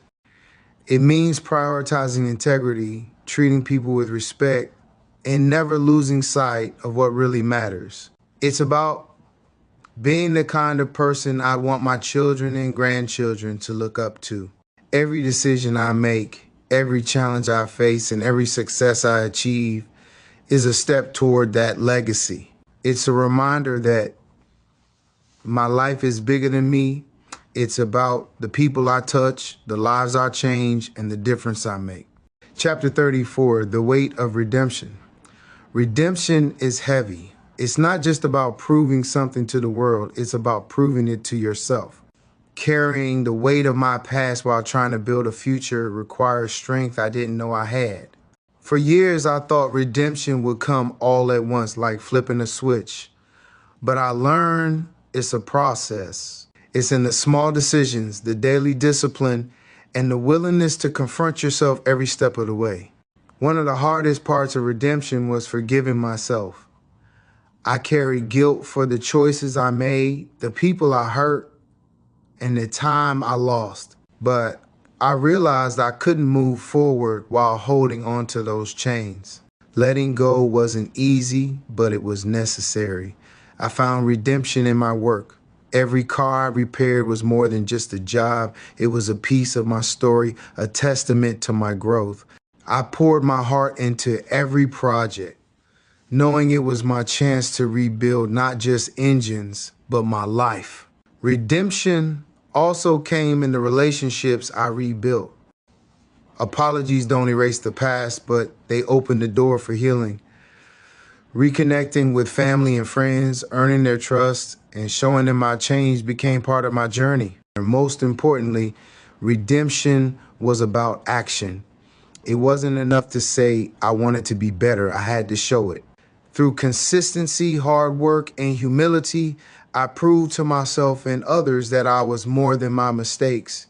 Now, I carry the weight of redemption with pride. It reminds me of where I've been, how far I've come, and the person I'm becoming. Chapter 35, Love and Loss. Love and loss have shaped me in ways I never expected. They've taught me about resilience, vulnerability, and the importance of cherishing the people who matter most. Losing Nene was a turning point in my life. It left a void that could never be filled, but it also taught me the fragility of life. Her memory drives me to live with purpose, to honor her by being the best version of myself. Loss has a way of putting things into perspective. It strips away the trivial and forces you to focus on what's real. After losing my brother in the system, I realized how much time we waste on anger, pride, and fear. Life is too short to hold grudges or leave words unsaid. But with loss came love. I found strength in the connections I still had, family, friends, and even strangers who supported me along the way. Love became my anchor, reminding me that I wasn't alone. Romantic love was something I struggled with for years. Trust didn't come easily, and the walls I'd built were hard to tear down. But when I opened myself up, I discovered the beauty of partnership, of having someone who believed in me, even when I doubted myself. Loss and love go hand in hand. You can't truly love without risking loss, and you can't grieve without having loved deeply. Both have shaped me, reminding me of what it means to be human. Through it all, I've learned to hold on to love and let go of fear. Because even in the face of loss, love is what gives life meaning. Chapter 36, Lessons from the Journey. Looking back on my life, I see a series of lessons, some learned the hard way, some gifted by grace, and all shaping the man I am today. One of the most important lessons I've learned is the power of choice. Every decision, no matter how small, has the potential to shape your future. I've made mistakes, but I've also made choices that turn my life around. Resilience is another lesson that's guided me. Life knocked me down more times than I can count, but I got back up every time. Resilience isn't just about strength. It's about refusing to let circumstances define you. I've also learned the importance of gratitude. Even in my darkest moments, there was something to be thankful for, a lesson, an opportunity, or a reminder that I wasn't alone. Gratitude has kept me grounded and hopeful. The journey taught me the value of hard work. Nothing worth having comes easy, but the effort is always worth it. Building my business, repairing relationships, and rebuilding my life required dedication and persistence. Perhaps the greatest lesson has been the power of faith, faith in myself, in others, and in the belief that things can get better. Faith gave me the courage to dream, to try, and to keep going when the road seemed impossible. As I continue this journey, I carry these lessons with me, knowing they'll guide me through whatever lies ahead. Chapter 37, The Blueprint for Success. Building a business from the ground up wasn't just about fixing cars, it was about fixing my life. It was about creating a foundation strong enough to weather the storms of doubt, failure, and hardship. The blueprint for JR's on-the-spot repairs started long before I had tools in my hands. It began in my mind with a vision of what I wanted my life to look like. That vision kept me focused when the odds seemed insurmountable. One of the first lessons I learned was the value of setting clear goals. A dream without direction is just a wish. I mapped out what success looked like for me, not just in terms of profits, but in the reputation I wanted to build and the legacy I wanted to leave. Consistency became my secret weapon. Every day, I showed up ready to work, even when I was tired, discouraged, or uncertain. I knew that small, consistent efforts would add up over time and bring me closer to my goals. I also learned to invest in myself and my business. Whether it was upgrading my tools, taking the time to learn new skills, or building relationships with customers, every investment I made paid off in ways I couldn't have imagined. Staying focused on my path wasn't always easy. There were distractions, temptations, and moments of doubt. But every time I felt myself slipping, I reminded myself of why I started, of the life I wanted to build, and the people I was doing it for. The blueprint wasn't perfect, and I made mistakes along the way. But those mistakes became lessons, and every setback became a stepping stone. Through it all, I stayed committed to my vision, and that commitment is what turned my dream into reality. Chapter 38, The Customer Connection. One of the most rewarding parts of building my business has been the relationships I've formed with my customers. They're more than clients. They're the heart of what I do. From the beginning, I knew I wanted to provide more than just a service. I wanted to create an experience that left people feeling valued, respected, and heard. That meant going the extra mile, not just in the quality of my work, but in how I treated every person who walked through my doors. Listening became one of my greatest tools. Every car tells a story, but so does every customer. By taking the time to understand their needs, concerns, and goals, I built trust and loyalty that couldn't be bought. There were times when I worked late into the night to get a job done because I knew how much it meant to someone. Moments like those reminded me that my business wasn't just about me, it was about making a difference in people's lives. Word of mouth became my greatest ally. Satisfied customers would tell their friends, family, and neighbors about the work I did. That kind of organic growth meant more to me than any advertisement ever could. I also made it a point to give back to my community, whether it was offering discounts to single parents, helping a struggling family get their car back on the road, or mentoring young people interested in the trade. I wanted my business to be a force for good. The connection I built with my customers is one of the greatest joys of my work. They become a part of my journey, and their trust and support have fueled my success in ways I'll never forget. Chapter 39, Staying the Course. There were times when the road felt endless and I wondered if I was making progress. But I learned to celebrate the small wins, every satisfied customer, every month in the black, every new opportunity. Those moments kept me motivated and reminded me of how far I'd come. I also surrounded myself with people who shared my vision or believed in what I was doing. Whether it was family, friends, or mentors, having a support system made all the difference. They held me accountable, encouraged me, and reminded me of my potential when I doubted myself. Challenges came in all shapes and sizes, financial hurdles, competition, and even self-doubt. But I learned to face each one head on, using them as opportunities to learn and grow. Every challenge I overcame strengthened my resolve and made me better prepared for the next one. Staying the course meant tuning out the noise. There were plenty of distractions, naysayers, and temptations to take shortcuts. But I knew shortcuts weren't the answer. Success built on integrity and hard work was the only kind that would last. I also made it a point to revisit my why regularly. Why did I start this journey? What was I trying to achieve? By staying connected to my purpose, I kept my focus sharp and my determination strong. The journey wasn't easy, but it was worth every struggle, every sleepless night, and every moment of doubt. Staying the course wasn't just about reaching my destination. It was about becoming the person I was meant to be along the way. Chapter 39, The Cost of Disloyalty. Running a business isn't just about mastering your craft. It's about navigating the complex world of people. I learned the hard way that not every customer who walked through my doors had good intentions. Some came to take advantage, and their actions tested my patience and resolve. Chargebacks became one of my greatest frustrations.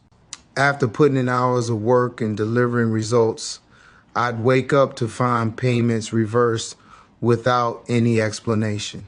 It wasn't just a financial loss, it was a slap in the face to my hard work. Fighting those chargebacks took time, energy, and paperwork that could have been spent building my business. Then there were the ones who wanted handouts, as if my services weren't worth paying for. They'd tell me sob stories or try to guilt me into lowering my prices, not realizing or caring that I had bills to pay and a family to support. It wasn't that I didn't care about their struggles, but running a business meant knowing when to draw the line. Some even expected free services outright, claiming they'd spread the word about my business in exchange. As much as I value word of mouth referrals, exposure doesn't pay the rent. I had to remind myself that my time and skills were valuable, and giving them away for free wasn't sustainable. The disloyalty cut the deepest. I'd go above and beyond for some customers, only to have them turn around and badmouth me, dispute payments, or refuse to pay entirely. It wasn't just about the money, it was the betrayal that hurt the most. When things got out of hand, I had to take legal action. Suing the customer or calling the police wasn't something I ever wanted to do, but I couldn't let people think they could walk all over me. Protecting my business meant standing up for myself, even when it was uncomfortable. Through these experiences, I learned to set boundaries and implement stricter policies. Contracts, deposits, and clear communication became essential tools in protecting my business. While the challenges with disloyal customers were painful, they taught me how to safeguard what I'd worked so hard to build. Chapter 40, The Fight for Integrity. Running a business taught me that integrity isn't just about doing the right thing, it's about standing firm when others try to undermine your values. The fight for integrity became a daily battle, one I had to face with unwavering determination. After dealing with chargebacks, I knew I needed to tighten my operations. Every transaction became more secure, and I started requiring contracts for major jobs. Some customers weren't happy with the added formality, but I had to protect myself. Running a business isn't just about trust, it's about accountability. Still, there were those who tested me. A customer once tried to bully me into giving a refund after I'd spent days fixing their car. When I stood my ground, they threatened to ruin my reputation online. I knew I couldn't control what they said, but I could control how I responded. I stayed professional, documented everything, and let the truth speak for itself. These experiences forced me to refine my approach. I realized that integrity wasn't just about how I handled the good customers, it was about how I handled the bad ones. Staying calm, firm, and fair became my mantra. I refused to stoop to their level, no matter how tempting it was to lash out. What kept me going was my belief in my business. I knew the value of my work and the heart I poured into it. For every difficult customer, there were 10 who appreciated what I did. Their gratitude reminded me why I started this journey in the first place. I also leaned on my community. Other business owners shared their stories, and I realized I wasn't alone. The challenges I faced weren't unique. They were part of the entrepreneurial experience. Together, we supported one another, offering advice, encouragement, and solidarity. In the end, the fight for integrity wasn't just about protecting my business, it was about protecting my name. My reputation was my most valuable asset, and I wasn't about to let anyone take that away from me. Chapter 41, Lessons from the Storm. Every storm teaches you something if you're willing to listen. The challenges I faced weren't just obstacles. They were lessons disguised as difficulties. One of the greatest lessons was learning to trust myself. When the world seems against you, self-doubt can creep in. I had to remind myself of my capabilities and the vision I'd worked so hard to build. Confidence isn't arrogance, it's the quiet assurance that you're prepared to handle whatever comes your way. I also learned the importance of adaptability. The business world is unpredictable, and sticking to one way of doing things can be a recipe for failure. I had to pivot, innovate, and find new solutions to old problems. Whether it was upgrading my tools, learning new techniques, or improving my customer service, growth became a constant process. Resilience was another lesson etched into my soul. There were days when quitting seemed like the easier option, but I refused to give up. Resilience isn't about being unbreakable, it's about finding the strength to rebuild after every fall. The storm also taught me the value of gratitude. It's easy to focus on what's going wrong, but I made it a point to celebrate the victories no matter how small. Each satisfied customer, each successful repair, and each day I kept my business running was a win worth acknowledging. Perhaps the most unexpected lesson was learning to forgive, not just others, but myself. I realized that holding on to anger or regret only weighed me down. Forgiveness became a way of freeing myself from the past and moving forward with a lighter heart. The storm didn't break me, it shaped me. Each challenge, each lesson, and each victory brought me closer to the person I was meant to be. Chapter 42, The Road to Reinvention. The road to reinvention isn't paved, it's carved. Every challenge forced me to adapt, grow, and redefine what success meant to me. Reinvention wasn't just about my business, it was about becoming the best version of myself. One of the first steps was reassessing my goals. Early on, my focus had been solely on survival, making enough money to keep the lights on and the doors open. But as the business grew, I realized I needed a bigger vision. What did I truly want to achieve? What kind of legacy did I want to leave? With that clarity came action. I invested in myself and my craft, attending workshops, learning new skills, and staying on top of industry trends. Staying stagnant wasn't an option if I wanted to stand out. Every upgrade, whether in tools or knowledge, was a step toward the future I envisioned. Reinvention also meant refining my business model. I started offering specialized services that showcased my unique skills. focusing on quality over quantity. Customers began to notice the difference and word spread. My reputation became my most powerful marketing tool. There were moments of doubt. Of course, reinvention requires stepping out of your comfort zone, and that's never easy. But every time fear tried to hold me back, I reminded myself why I started. Growth doesn't happen without risk. And I was willing to take those risks to build something extraordinary. The process wasn't just about external changes, it was about internal transformation. I worked on my mindset, letting go of limiting beliefs and embracing a positive, resilient outlook. The way I saw myself and my business evolved, and that change reflected in everything I did. By the time I look back, I realized just how far I'd come. The road to reinvention hadn't been easy, but it had been worth it. I wasn't the same person who started this journey, and that was a good thing. Chapter 43, A Community of Support. Success isn't a solo journey. Along the way, I discovered the power of community. The people who believed in me, supported me, and reminded me that I wasn't alone. My customers were at the heart of that community. They weren't just clients, they were partners in my journey. Their loyalty and trust fueled my determination, and their stories inspired me to keep going. Each car I worked on was more than a job. It was an opportunity to make someone's life a little better. But my community extended beyond my customers. Other small business owners became my allies, sharing advice, resources, and encouragement.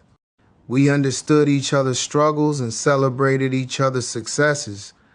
Those connections remind me that we're stronger together than we are alone. Family and friends played a crucial role as well. They were my sounding board, my cheerleaders, and my safety net. Their belief in me never wavered, even when mine did. Knowing I had people in my corner gave me the strength to face the toughest challenges. There were also mentors, people who walked similar paths and were generous enough to share their wisdom. Their guidance helped me avoid pitfalls and make smarter decisions. They reminded me that success isn't just about talent, it's about learning from those who come before you. I made it a point to give back too, whether it was mentoring young people, supporting local causes, or simply offering encouragement to someone starting their own business. I wanted to pay it forward. Building a community is a two-way street, and I was determined to contribute as much as I received. The journey wasn't just about building a business, it was about building relationships. My community became my foundation, my inspiration, and my greatest source of strength. Chapter 44, Navigating the Obstacles. Every business journey comes with its fair share of obstacles, but what separates success from failure is how you navigate them. For me, it wasn't just about fixing cars, it was about fixing problems, both expected and unforeseen. One of the biggest challenges was scaling the business. As word spread and demand grew, I had to figure out how to handle more customers without compromising the quality that set me apart. It was a delicate balance, and I knew rushing the process could backfire. I took my time, hiring people who shared my passion and vision, and training them to uphold the standards I built my reputation on. There were also financial hurdles. Expanding meant investing in better equipment, additional tools, and a larger space. I had to learn how to manage cash flow more effectively, making sure I could cover the day-to-day expenses while saving for the future. Every decision felt like a gamble, but I trusted my instincts and stayed focused on the bigger picture. Customer relations presented their own challenges. Not every client was easy to work with, and there were times when misunderstandings threatened to escalate. I learned the importance of clear communication, setting expectations up front, and staying calm even in the face of difficult conversations. Resolving conflicts wasn't always easy, but it was necessary to maintain trust and respect.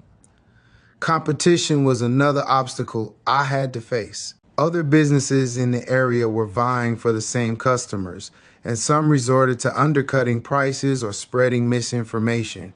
Instead of getting caught up in the drama, I focused on what I could control, providing exceptional service and letting my work speak for itself. The personal sacrifices were perhaps the hardest to navigate. Long hours and constant stress took a toll on my relationships and mental health. I had to learn how to set boundaries, take breaks, and prioritize self-care. It wasn't selfish, it was necessary to keep going.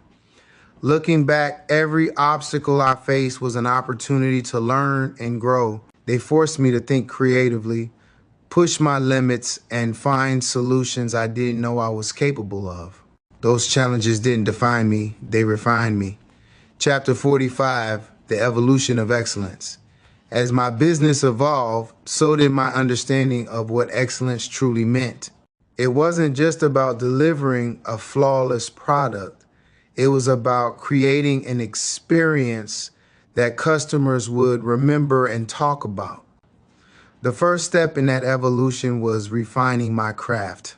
I wasn't content with being good, I wanted to be exceptional. That meant staying ahead of trends, investing in cutting-edge tools, and continuously learning. Whether it was attending trade shows, taking online courses, or experimenting with new techniques, I made it my mission to be the best at what I did.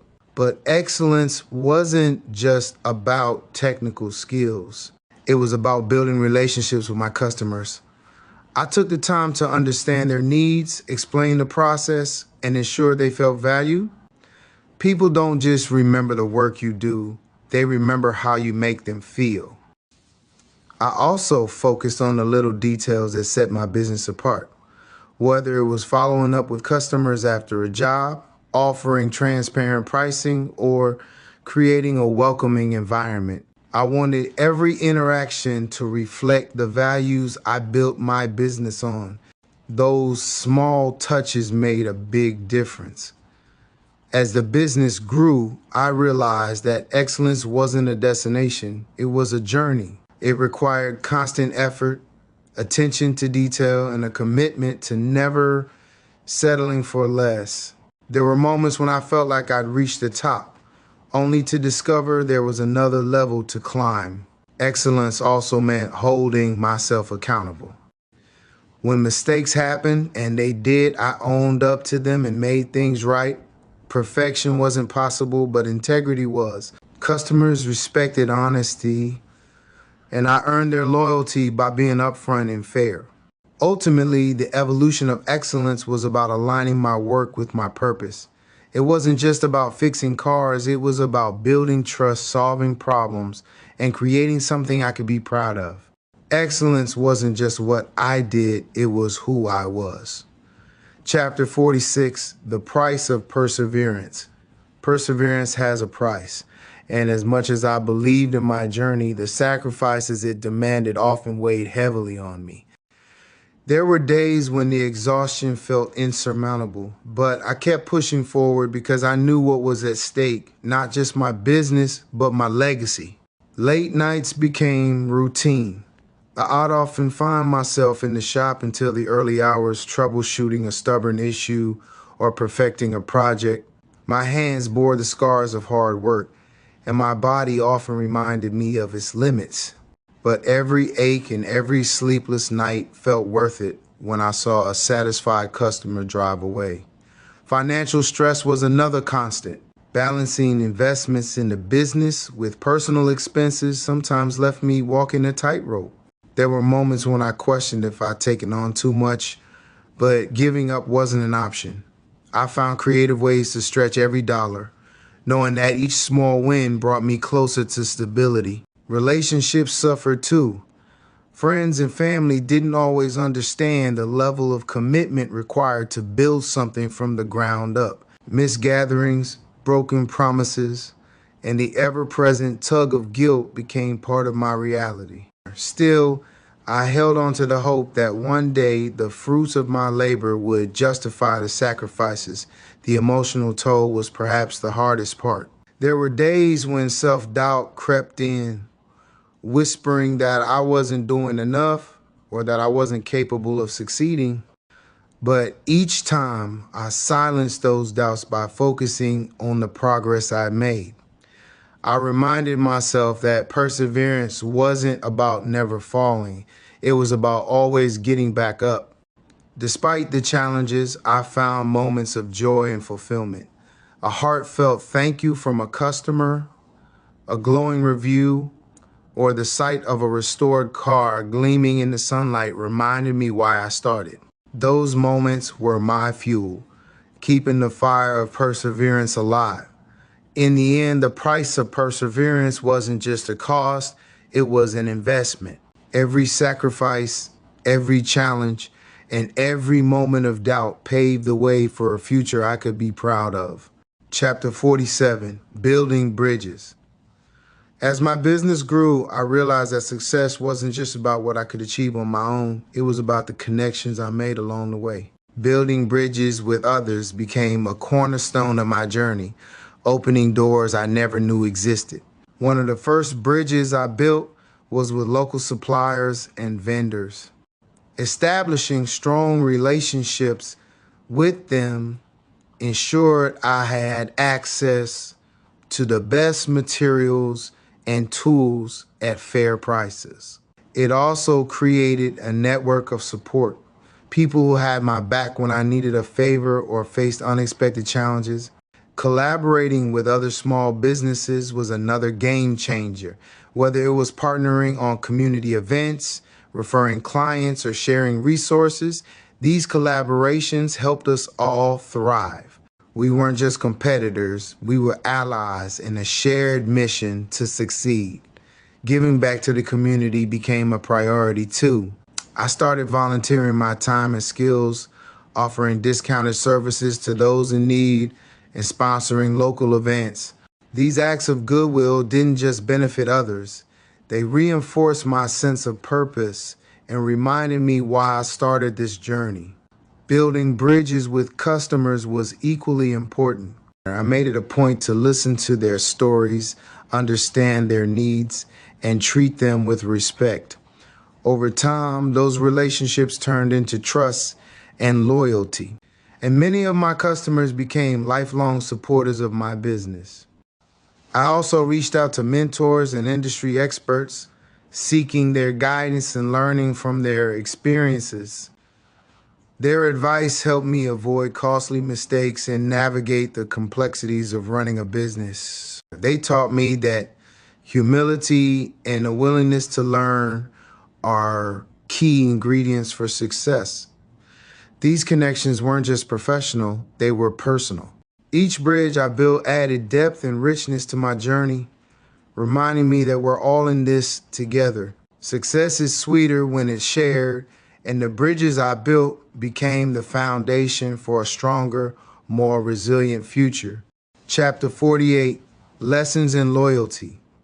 Loyalty is a two-way street. As much as I wanted my customers and community to stay loyal to me, I knew it was my responsibility to earn and maintain that trust. But the journey wasn't always smooth. Loyalty came with lessons, some uplifting and others hard to swallow. In the early years, I assumed that good work alone would secure loyalty. But I soon learned that loyalty is about more than just results. It's about relationships. People wanted to feel valued and understood, not just served. That meant going the extra mile, not because it was good for business, but because it was the right thing to do. There were moments, though, when loyalty felt one-sided. Customers I thought would stick by me suddenly disappeared or took their business elsewhere. It stung, especially when I had poured my heart into helping them. At first, I took it personally, questioning what I had done wrong. Over time, I realized that loyalty couldn't be forced. It had to be earned and maintained through consistent effort. I also faced betrayal. A handful of customers tried to exploit my generosity, taking advantage of my flexible payment plans or finding excuses not to pay. Others spread false claims when things didn't go their way, damaging my reputation. These moments tested my resolve, but they also taught me to set boundaries and protect what I had worked so hard to build. On the flip side, there were customers whose loyalty was unwavering. They referred friends and family, left glowing reviews, and supported me through thick and thin. Their trust kept me going during the toughest times and reminded me why I chose this path in the first place. The lessons extended beyond my customers. Loyalty within my team became equally important as the business grew. I learned to invest in my employees, treating them with the same respect and care I expected in return. A loyal team is the backbone of any successful business, and I was determined to build one that shared my vision and values. In the end, loyalty wasn't just something I sought, it became a principle I live by. Whether it was showing up for my customers, supporting my team, or staying true to my purpose, I realized that loyalty starts with me. Chapter 49, Embracing Change. Change is inevitable, but embracing it is a choice. Over the years, I learned that staying adaptable was the key to staying relevant. The world around me was constantly evolving, and my ability to evolve with it determined the success of my business and my personal growth. Technology was one of the biggest catalysts for change. The auto repair industry wasn't what it used to be, with new tools, techniques, and software revolutionizing the way we worked. At first, the rapid pace of innovation felt overwhelming, but instead of resisting it, I leaned into it, taking courses and investing in modern equipment to keep up with the trends. Customer expectations changed too. People wanted more convenience, transparency, and personalized service. To meet these demands, I updated my business model, offering online booking, mobile repairs, and detailed estimates. It wasn't easy to adapt, but seeing the positive response from my customers made it worthwhile. Change also came in the form of new competition. As more businesses entered the market, I had to find ways to stand out. I focused on my strengths, quality, integrity, and a personal touch, and used them to carve out a niche that no one else could replicate. On a personal level, change meant letting go of old habits and mindsets that no longer served me. I had to embrace growth, even when it was uncomfortable. That meant seeking feedback, admitting when I was wrong, and constantly striving to improve. One of the most challenging changes was expanding the business. Hiring employees, delegating tasks, and managing a team required me to shift from being a hands-on technician to a leader. It was a steep learning curve, but it taught me the importance of trust and communication. Ultimately, embracing change wasn't just about survival, it was about thriving. By staying open to new ideas and opportunities, I discovered possibilities I never would have imagined. Change wasn't my enemy, it was my greatest ally. Chapter 50, The Turning Point. It was a night like any other, or so I thought. The shop was quiet. The hum of machinery and the distant sound of tires on the road filling the space. I was wrapping up another long day, my mind already drifting to the next task at hand. But then the phone rang. The voice on the other end was familiar, but the message was far from expected. A loyal customer, someone I had trusted, had just made a chargeback on a payment, claiming that the work wasn't up to par. I could feel my blood run cold as I listened to the details. This wasn't just a small mistake. It felt like a direct attack on my reputation. At first, I couldn't believe it. I thought maybe there was some sort of misunderstanding. But as the conversation continued, the situation became clearer. This person, who had praised my work just weeks ago, was now accusing me of fraud. I was blindsided. My mind raced through every possible solution. Could this be a scam? Was it an isolated incident, or was there something bigger at play? I tried to stay calm, but inside, a storm was brewing. I knew I had to protect my business, my livelihood, and my reputation. It wasn't just about the money, it was about principle. I couldn't let this go without a fight. But as the conversation ended, I couldn't shake the feeling that this wasn't the last time I'd hear from this person. That night, I stayed up late drafting a plan. I would consult a lawyer, gather all the evidence, and take whatever legal steps were necessary. But there was an unsettling thought in the back of my mind: this chargeback might just be the tip of the iceberg. I didn't know it then, but I was about to face one of the toughest battles of my career.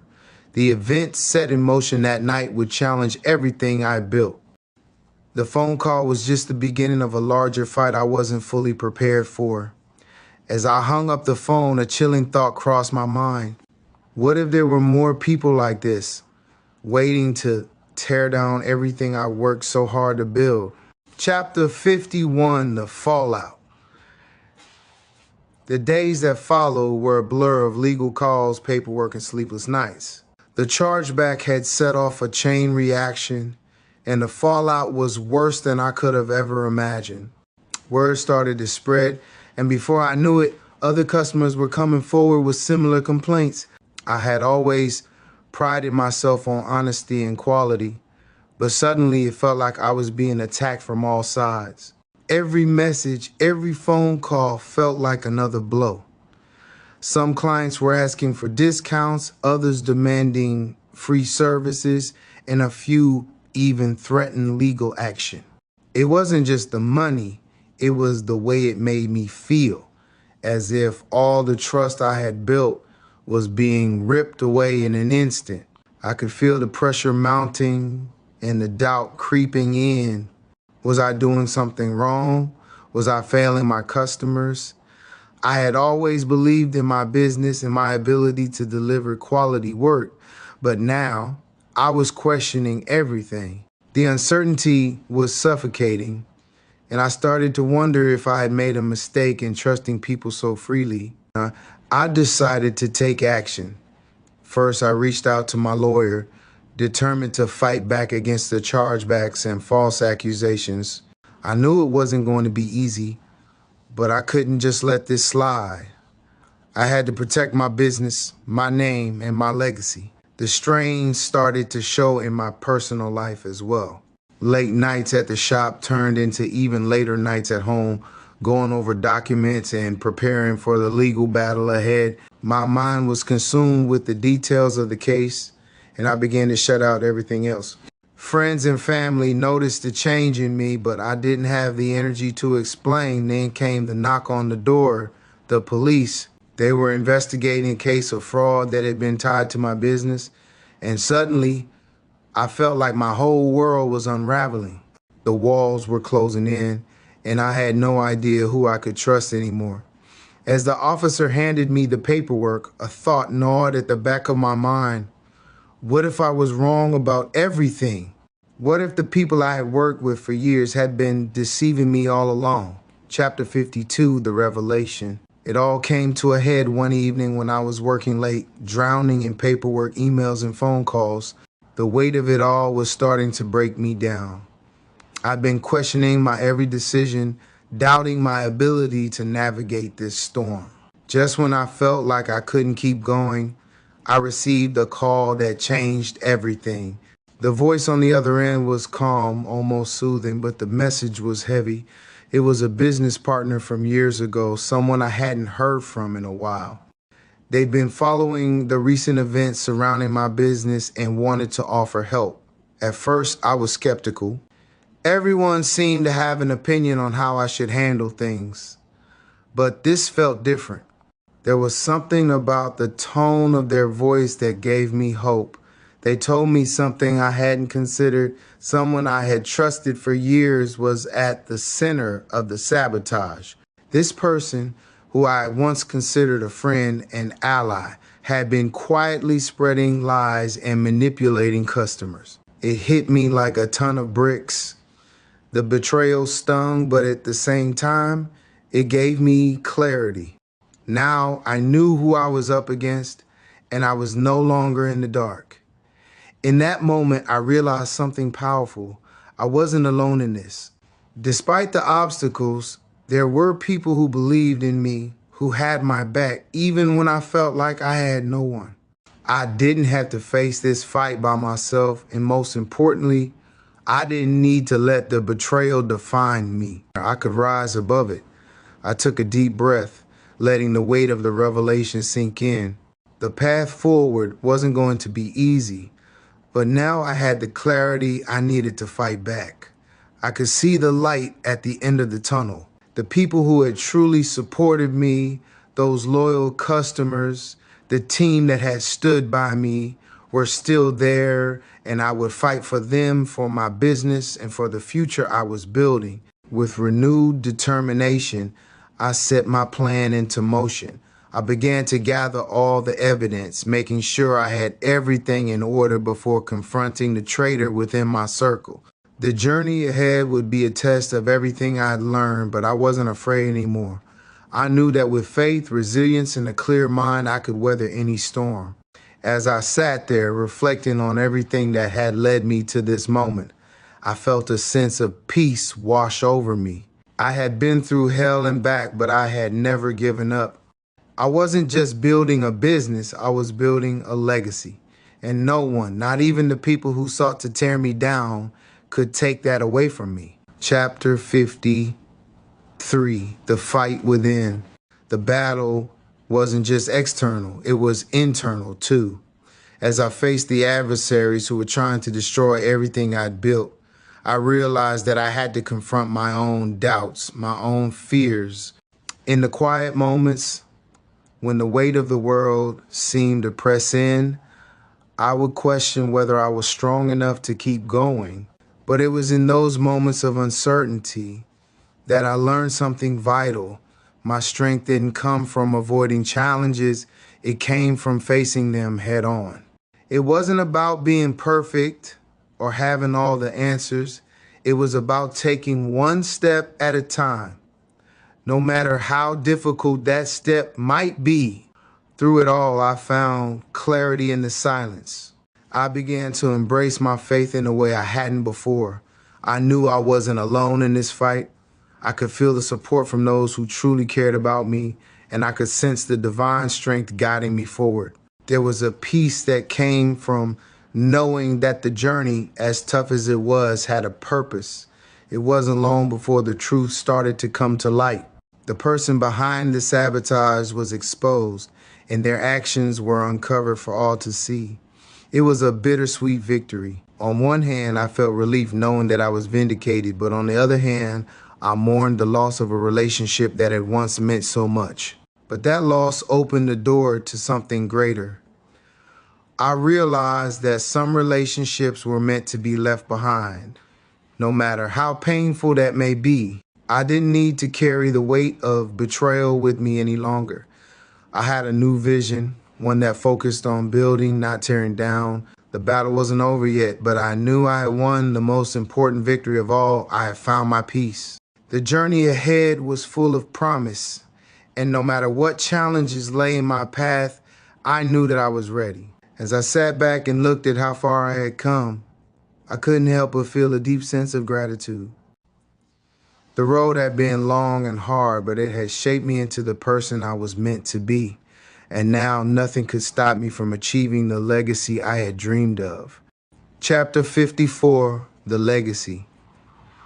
The storm had passed, but the scars it left behind were reminders of the journey. And yet, as I looked at the state of my business, I realized that those scars were not signs of defeat, they were signs of resilience. Over the years, I had built more than just a business. I had built a community, a family, and a legacy. Through all the challenges, betrayals, and doubts, I had learned that success was not measured by wealth or fame, but by the lives I touched and the difference I made. With every decision, every step, I had been carving out a path for future generations.